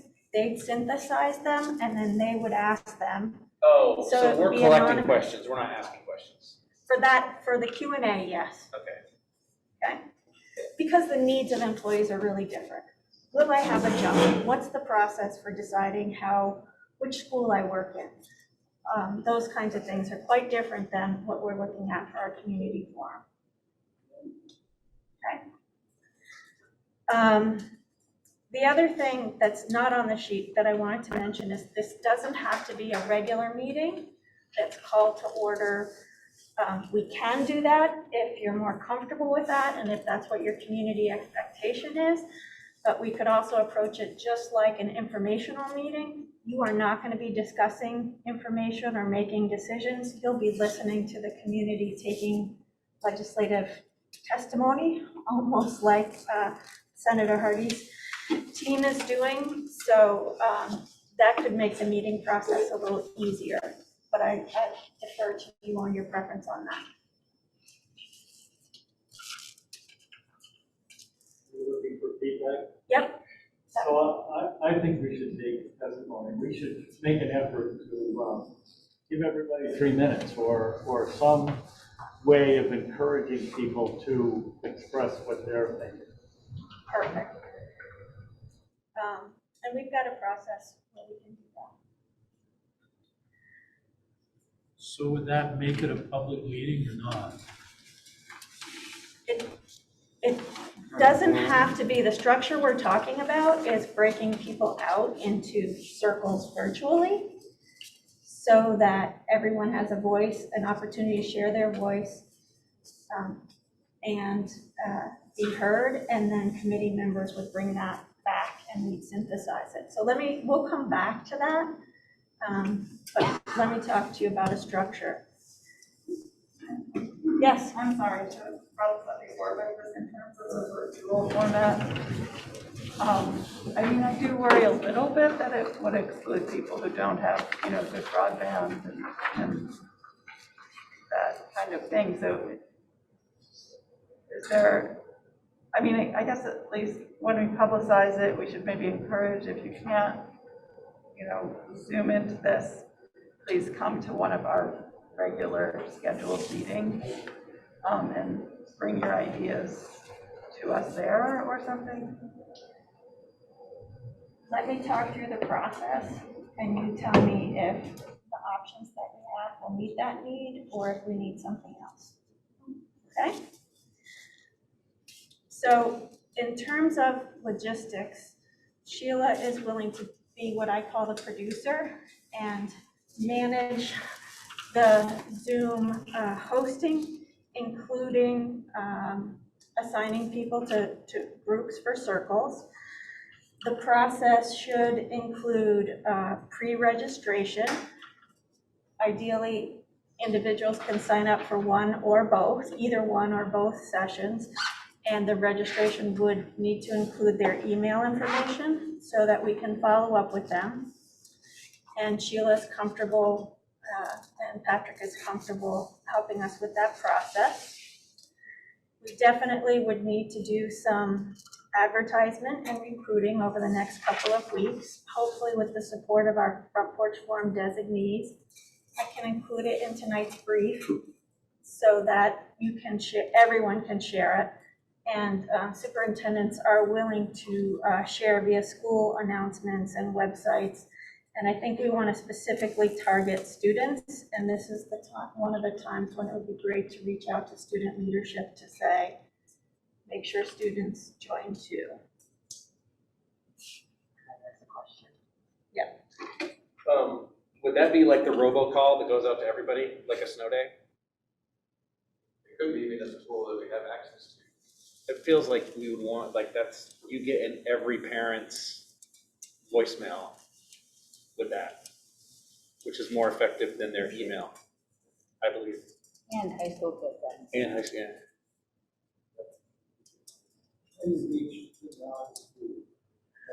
Well, that's gonna have to be Front Porch Forum or the newspaper. Facebook. Yeah, Facebook. Old people use Facebook. That's what the kids tell me. Website, we have that website. School websites, yeah. Maybe the newspaper? I don't know what our time frame is, but Well, we have been summer, so we could definitely. Yeah, ask the It's Addison, in November. ask the Addison Independent to put a little, But we could do a box ad. what's that? We can do a box ad. Sure. Based on your decisions tonight, I am willing to create a survey for you that we can offer to folks after they've participated, and we can make it available to people who couldn't attend either one of the sessions. So my hope is that will catch some of the people who have some connectivity, but not necessarily Zoom level broadband, potentially. And we look to those same pathways for sharing the survey. So the way the event could go is it could begin with a welcome by the co-chairs, which I would help you with, that just introduces the committee, gives an overview of the agenda, includes a brief overview of the charge and what the committee's accomplished so far. Really emphasizing that our goal is to work through a transparent process, and that we are planning to use the feedback from community members and stakeholders to guide decision-making in the future. And again, that will follow with that online survey for feedback. Participants didn't get to share, so nobody will leave the session not feeling like they didn't have a chance to get all of their ideas out. There's that follow-up opportunity and an opportunity for people who didn't get to share. We could try and do a virtual getting to know you activity. That would be hard with large turnout when you can't get everybody on the screen. But if we were able to meet in person, we'd want to do that. I could use your feedback as to whether or not we want to try that. And if so, if there's somebody willing to facilitate that. That also could happen in small groups, in breakout groups, if preferred. And then, still in a large group, would love it if someone would introduce the circle protocol, give that little intro to restorative circles, emphasize the key differences between a true restorative circle in our process and a true restorative circle. It's really what happens in the circle stays in the circle.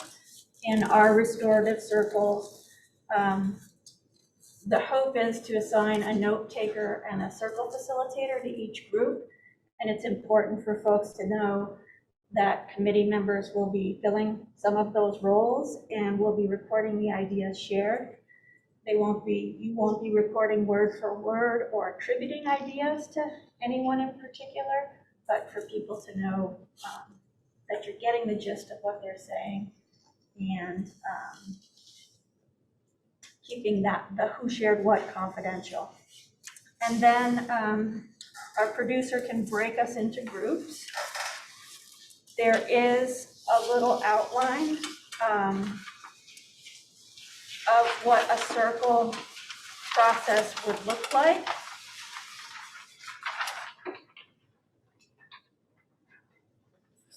That we'll get to in just a second. So we'll go through a circle process. And then typically there's a closing. We could do that in circles, or we could have everybody come back to the whole group.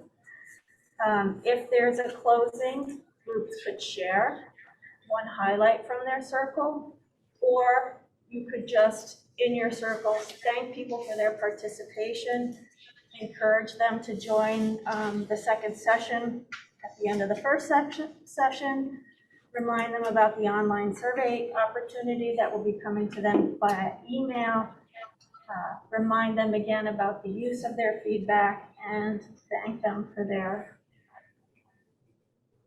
open, honest sharing from the heart.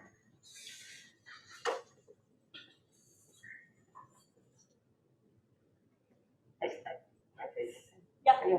In our experience, when I was on the school board and we went separated into different groups, it was, some people were waiting forever to come back as a whole group, and others were, having really important discussions in the small groups. So I don't know if, I mean, is there an alternative if we didn't come back as a whole group?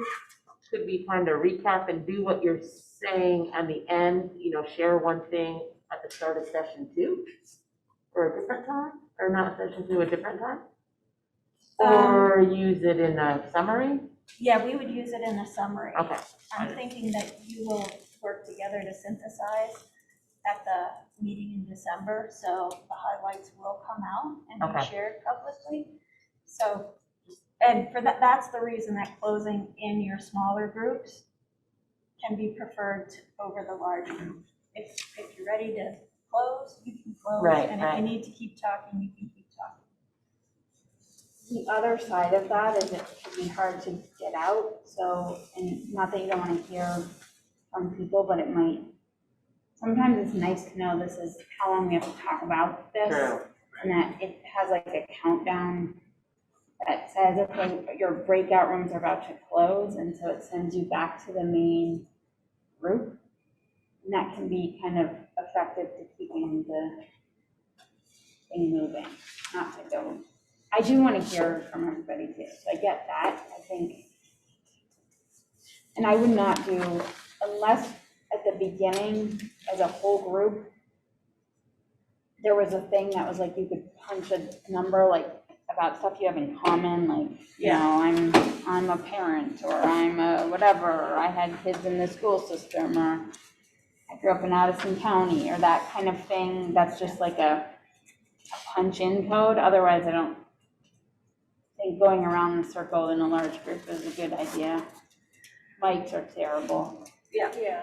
All right. But potentially in the breakout. In the small groups, in the breakout groups, I think it'd be effective. Okay. If they're small enough. I noticed like in the schedule of the program, it's got like 50 minutes for circles. I guess I'm wondering, how large do you envision these circles being? That actually seems like a lot of time to me. I think an ideal size for the circle would be like 10 or under people, and they're just to manage it in a breakout room. Yeah. 50 minutes gives we could go 3-4 rounds. Right. I think easily in that amount of time, that seems like plenty of time. Well, if you have 5 circle questions, just 5.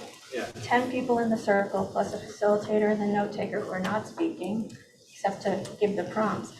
That means everybody has 1 minute for each prompt. So, yeah. And on the last page. We got 15 minutes in TA in the morning. I got 11 kids in my advisory. We get it done. Yeah. Can I jump on that real quick? Yeah. Like Martha was saying, if we just left from breakout groups, really no problem with that. If a group takes 15 minutes, in theory, at the end of the event, they would get cut loose from there, right? And yes. Also based on that same event Martha was talking about, I don't think filling that time is going to be challenging at all. You'll have a harder time writing it in to have 15 minutes. Well, and what we can do is we can do both. We can call people back. We can, if you're done, go, because you'll have done the closing, and we can still call people back and say, thank you. We understand you still have more to share. Here's the opportunity. So we can say it twice. So we can kind of manage the end of it. I have a question. Will there be a way to try and balance out, like, I would assume we would want a little bit of balance between the 2 districts in each circle. Like, is that something we could do, or is it going to be luck of the draw who's in there? We would, to a large degree, we're hoping that people pre-register and we get a little bit of information about who they are so that your producer can assign people to groups in advance, because we absolutely want a mix of stakeholders in every circle, because this is not only about sharing what's in your heart, but hearing what's in other people's hearts, and that's where the power of the dialogue comes from. So. There's somebody that's asking to make comments. We have public comment coming up. So if you could look at the both of page 2 and page 3 is a script for a facilitator that I offer to let you know that there's a tremendous amount of support if you're asked to facilitate, okay? And I know every one of you can do that. Sheila will assign facilitators and note takers, and depending on registration numbers, we may pull in some teachers as well to assist. On the very back page, last time, you asked for more of a menu of questions, and so I've provided that, and what I'm hoping to do is to narrow those down and also have a chunk of additional questions if time allows. So you do as much as you can and you overplan. And if you don't need it, it's not a problem. But if you do have the opportunity to go forward, you have the opportunity to go further and forward. So I suggest a couple of quick questions for warming up, asking folks to share their name and what brought them to the event. And as a second warm-up question, a quick question about a positive learning experience in their past and what made it positive. That's a really good one to bring people into the thinking about education and learning and what makes it great.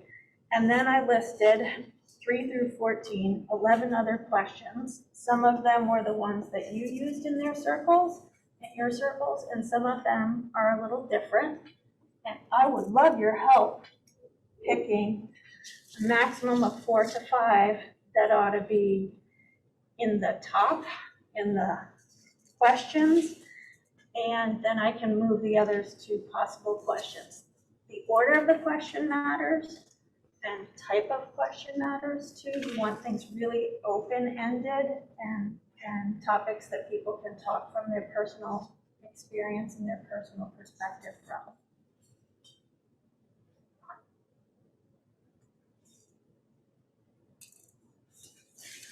Yep, I do. Yeah, right now, like, Yeah. Supposed to give you my number? Sure. Yeah. I'm gonna merge 5 and 6. 4, 7, 9, 11, 12.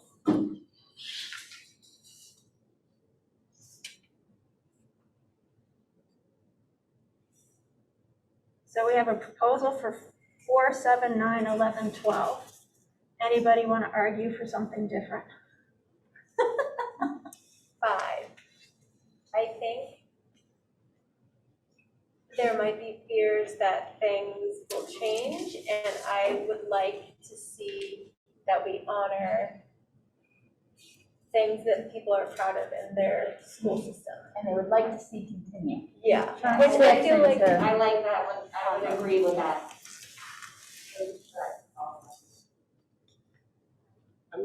I'm not sure about asking 9, too, just because I think you get so many different takes on that. I don't know what we do with that info. Your conversations about that were the most informative to me. Oh, really? As an outsider. Yeah. I agree. I think that with some of the towns in particular, people hearing different opinions, broad opinions, would be very powerful. I don't like the way it's worded. which one? Number 9, Number 9. because that to me just drives you to a place that I mean, agree with the wording, it needs to be reworded. Yeah, I do think that something needs to be, we need to talk about what does local mean, right? Because I do think we need to define what is local, because I think that gets to the heart of what holds people back from wanting to merge, is that local control. And so if we can have people think about in their mind what is local and hear what other people say, but there's something wrong with the wording there. That kind of limits. What does local mean? I think as simple as that, what does local mean? For education Or just in general, and I think that might even open it up, like what does local, word local mean? Because I think it just opens it up, because we all know what we're getting at. because we're sitting here talking about merging. And we're all sitting here talking about schools. We know that we're hinting at it, right? It's the elephant in that room. So but I do think we need to talk about local and local control, but I think, yeah, I don't like the wording of that. Okay. Got it. What does local, can we merge 5 and 11? 5, 6, and 11. 6 and 5 are the same. Yeah, Yeah, they 5 and can. 6 are kind of the same thing. Yeah. Can I merge them and start with a, Yeah, I do think number 7 has its place too, like what needs to be improved. It kind of is that contrast and balance to what we really like and what it needs to be improved. Yeah, definitely. okay, so right now I have 4, a merger of 5, 6, and 11. What do we like that we want to have, or are proud of that we want to have continue? 7, 9 reworded. What does local mean? 4. I did 4. 1, 2, 3. And number 5 would be 12. The 5th one would be 12. Yeah, so I would like to argue for, maybe instead of 12, something worded more like 13 or 14, because I think they're all getting at the same thing. And I think it's important to ask, like, what would you see as success, right? Like, what is the evidence that you would take as a successful merger or a positive outcome or something along those lines? Well, I've got Dave who had his hand up and. I would vote for 14 because it gets at how the shift is run.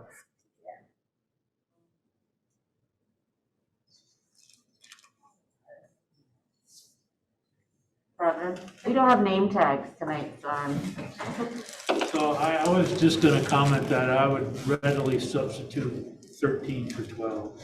Got it. And I think the important thing there is an equitable education. I think all too often we don't consider the broad base of what we're trying to provide.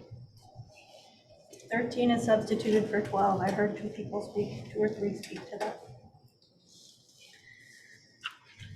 So then I'll have 14. So I like the notion of what do you see as success?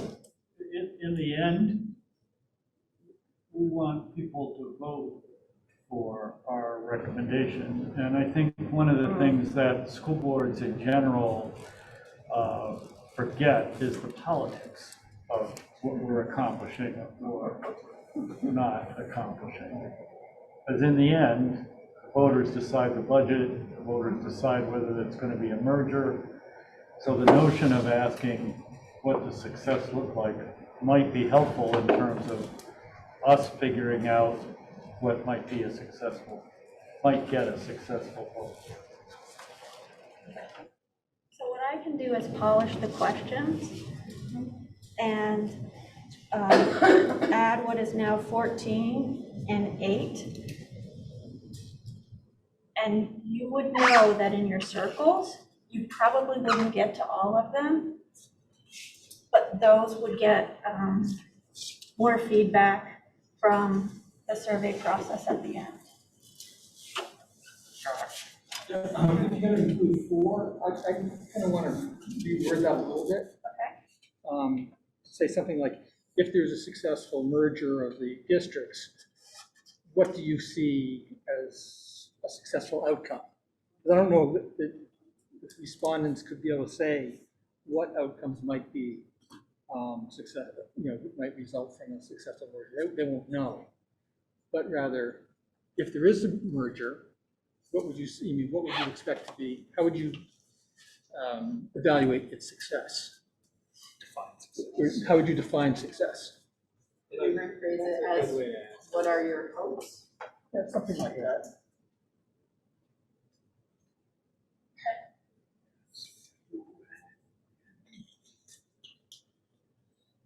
No, I was just gonna, I think you added in 8, I think it's important to have something in terms of cost concerns, taxpayer concerns. I agree with what it, but. So it's 8:30. I can polish this from your feedback. I just want to go back and quickly, we have a plan for finishing. We're not going to do getting to know you.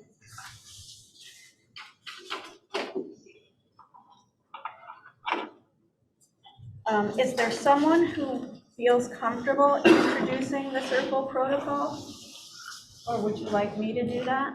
I don't, I want this to be yours.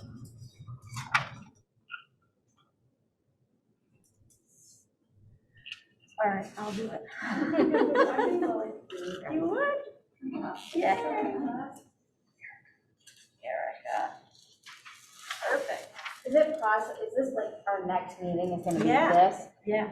Is it possible for us to arrive a little earlier so we have a little, or like our ducks in a row, some of us? I would feel more confident personally. No? So I will give you preparatory materials probably before the end of this week. Okay. Right? Because that's what I would want. Right. Remember that we have to wait for registration for Sheila to assign people, and then we'll have the last minute people to deal with. If you have a preference as to facilitation or note-taking, can you email me that, please? And we can take that into consideration. You, because we'll have a core hub here, but because you're going to be on your computers facilitating, you can't be all in the same room, right? Because we'll have crazy echoes. So it's an evening where your participation could be from home, or we'll need to spread out in the school, but I can be on site to provide moral support and backup. Erica, did you have something? I was going to ask that same thing. I guess my question is there something, are we coming back together at the end to bring the salient points together, or is that waiting till the next meeting? That's waiting till the first meeting in December. Okay. You can end if your group's done, or we will call you back at 8:30 to say, thanks so much. So, that all sounds awesome. We just did remote parent conferences, and things work and don't work sometimes, tech-wise. So I just would want to make sure that everybody is in a place or space where they know they're going to get excellent bandwidth, because it'd be really embarrassing for us not to have our tech working. If somebody else's doesn't work and they pop in and out, fine, but that can't be the case for us. So I just want to throw that out there. Or Sheila, do you have any recommendations for that? Next one's in for Jen. So just clarifying, you're talking about November 1st, not November 16th, right? Right, that's the.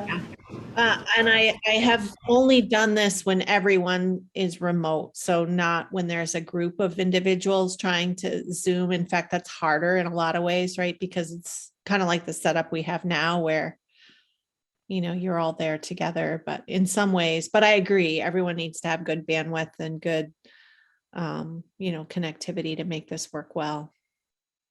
You email me if you have a preference around facilitation or note-taking.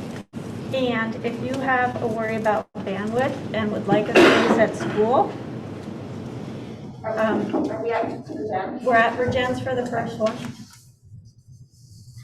Let me know, and I'll work with Patrick and Sheila to find you a spot where we know you'll have bandwidth, and somebody, in addition to me, perhaps tech support, can be on site for emergency backup, because I can't help with that.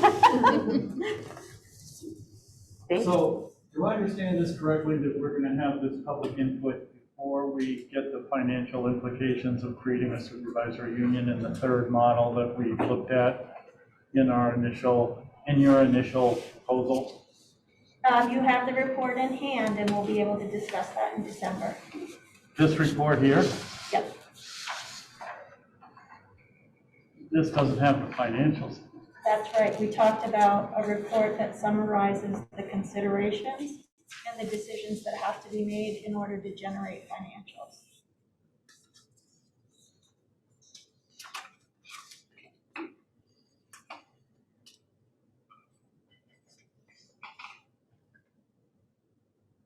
Are you gonna have enough of us to have us be a facilitator and a note taker? You think? Sheila and Patrick talked about recruiting some teachers to assist if we need them. Okay, cool, thanks.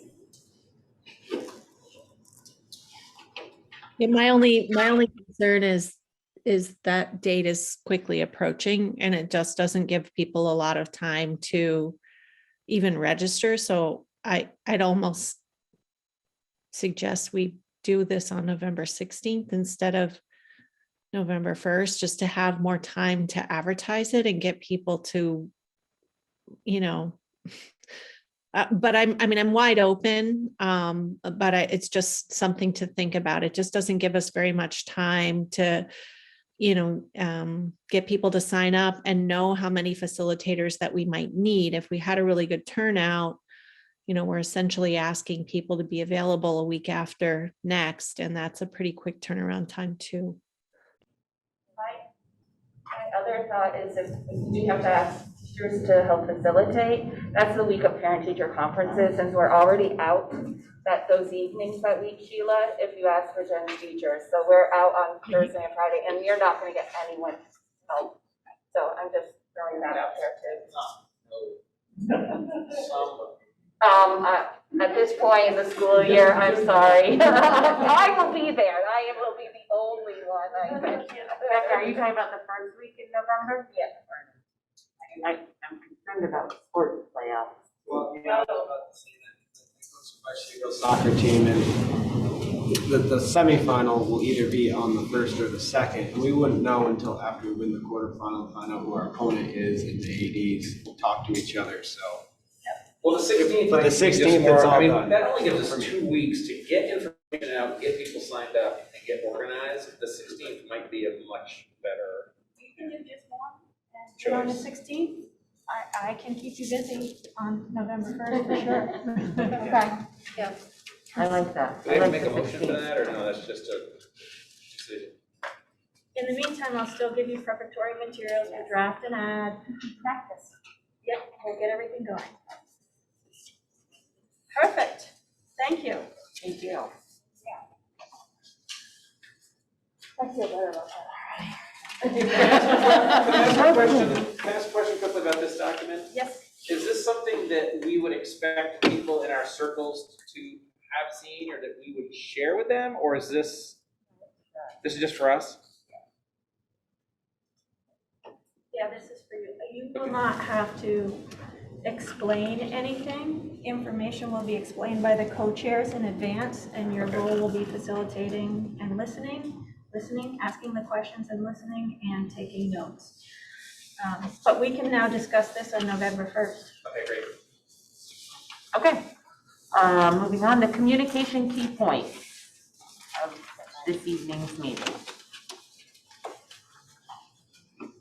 Troy.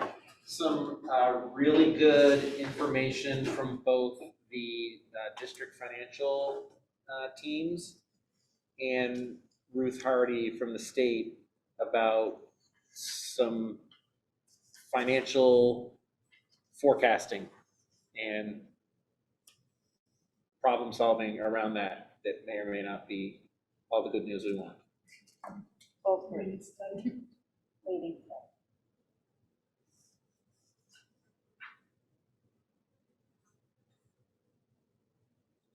Anybody else? Anything else? I think it's important we talk about the upcoming community engagement activity or session. Yeah.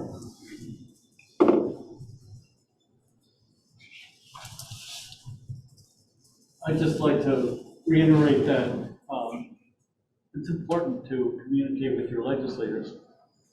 Most all of the legislators, regardless of what party they're from, really want to do what they think is best for the state, and they want listen to their constituents. They actually want that kind of input and feedback, and so people should do that. So I encourage you all to do that with your legislators, not just about schools, but.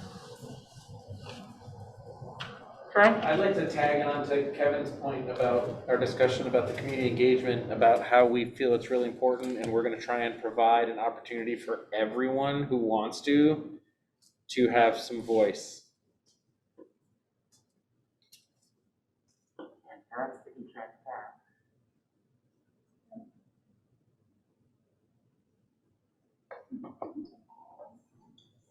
Yes.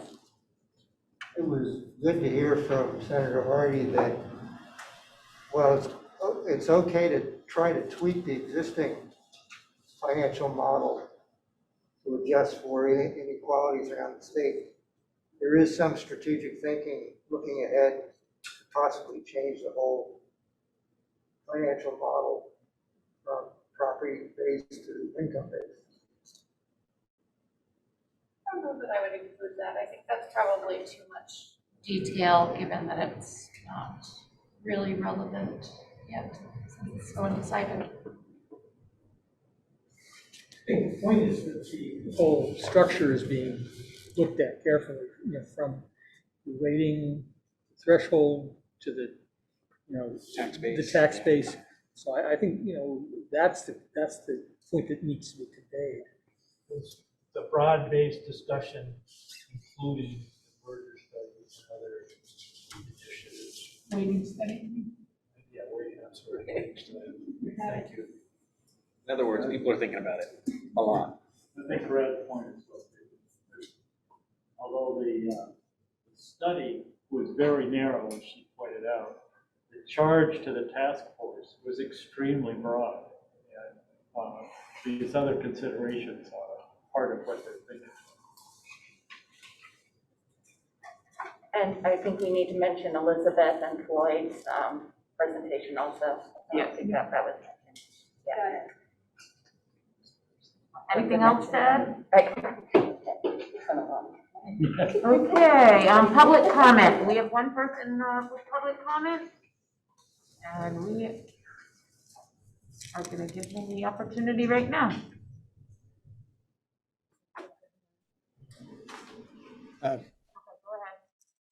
Is this the opportunity for public comment?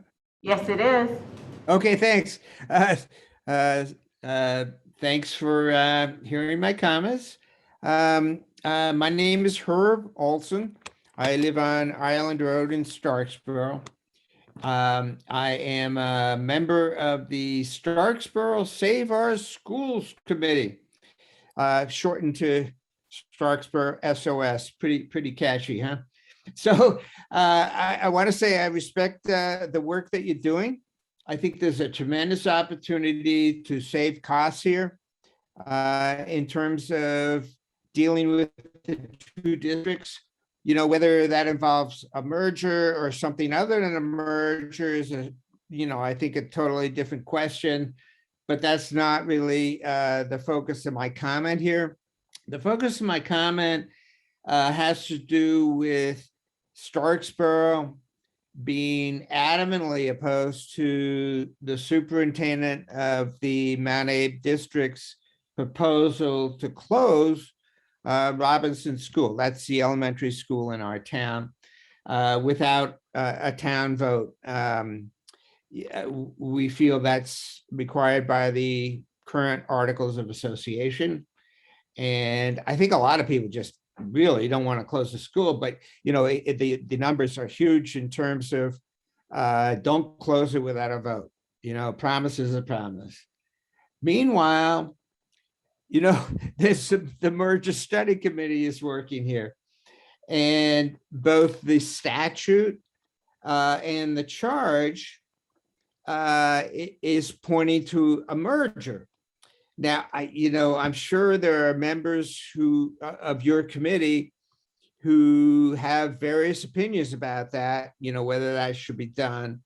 But, just from our perspective of trying to keep our school open, we need to think about the consequences of merger because that's what's on the table right now.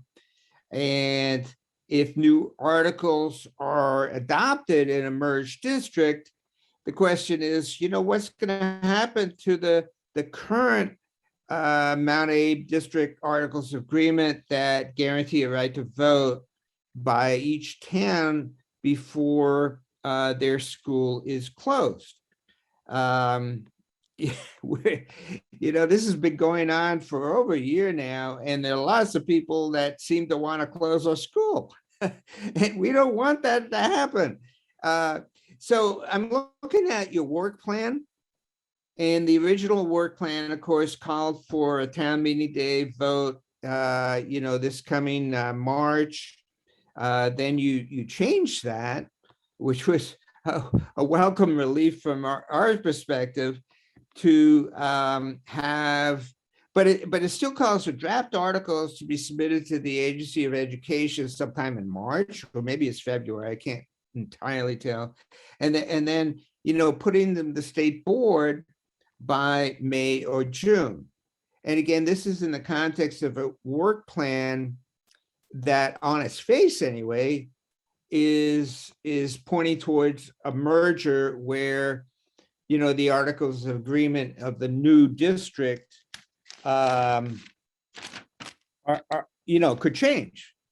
And so Robinson, Starksboro is facing, pretty existential threat. You should know that Starksboro is adamantly opposed to closing our school for a host of reasons without a vote. Whether it's by the Mount Abe board or by in a merged district. And again, I don't know I don't know the views of the members here of this committee. I'm just looking at the work plan, and it's telling me that that's kind of where things are pointed. We are bound and determined not to allow that, closure to happen. We're pretty passionate, frankly, not to puff us up a little bit, but we're pretty skilled in public affairs and pretty well organized. And we understand that the committee needs to do what it needs to do. That's you need to develop your own process and work things out. And we in Starksboro, we'll continue to do what we need to do, right? So what the quest, I think, is for the Merger Study Committee to take a look at its work plan and figure out a way to have a discussion and some sort of decision worked into that work plan that talks about this issue. In other words, whether, at least in the Mount Abe towns, which have these articles, whether a town's gonna keep the right to vote to maintain its school, whether or not to maintain a school. I mean, if there's a good argument to close the school, that's fine. But the way it's been presented to us has been, we'll find some way to get around that. So that's my request. I wanted to make sure you knew that we were here. We had a particular point of, we have a particular point of view. We're pretty adamant about it. And we hope that the committee will be able to work this issue into their work plan so that there can be a discussion and decision about it, frankly, sooner rather than later. So again, I appreciate your work. You're working hard. Thank you for your work. And please reach out to me if you have any questions. Thanks very much. Take care. Thank you. Okay, is there any other public comment? Having no further comment, I'm looking for a motion to adjourn. I make a motion to adjourn. Troy? I second it. Becca seconds it. There's a motion on the floor to adjourn the meeting. All those in favor say aye. All opposed? Meeting, any abstentions? Meeting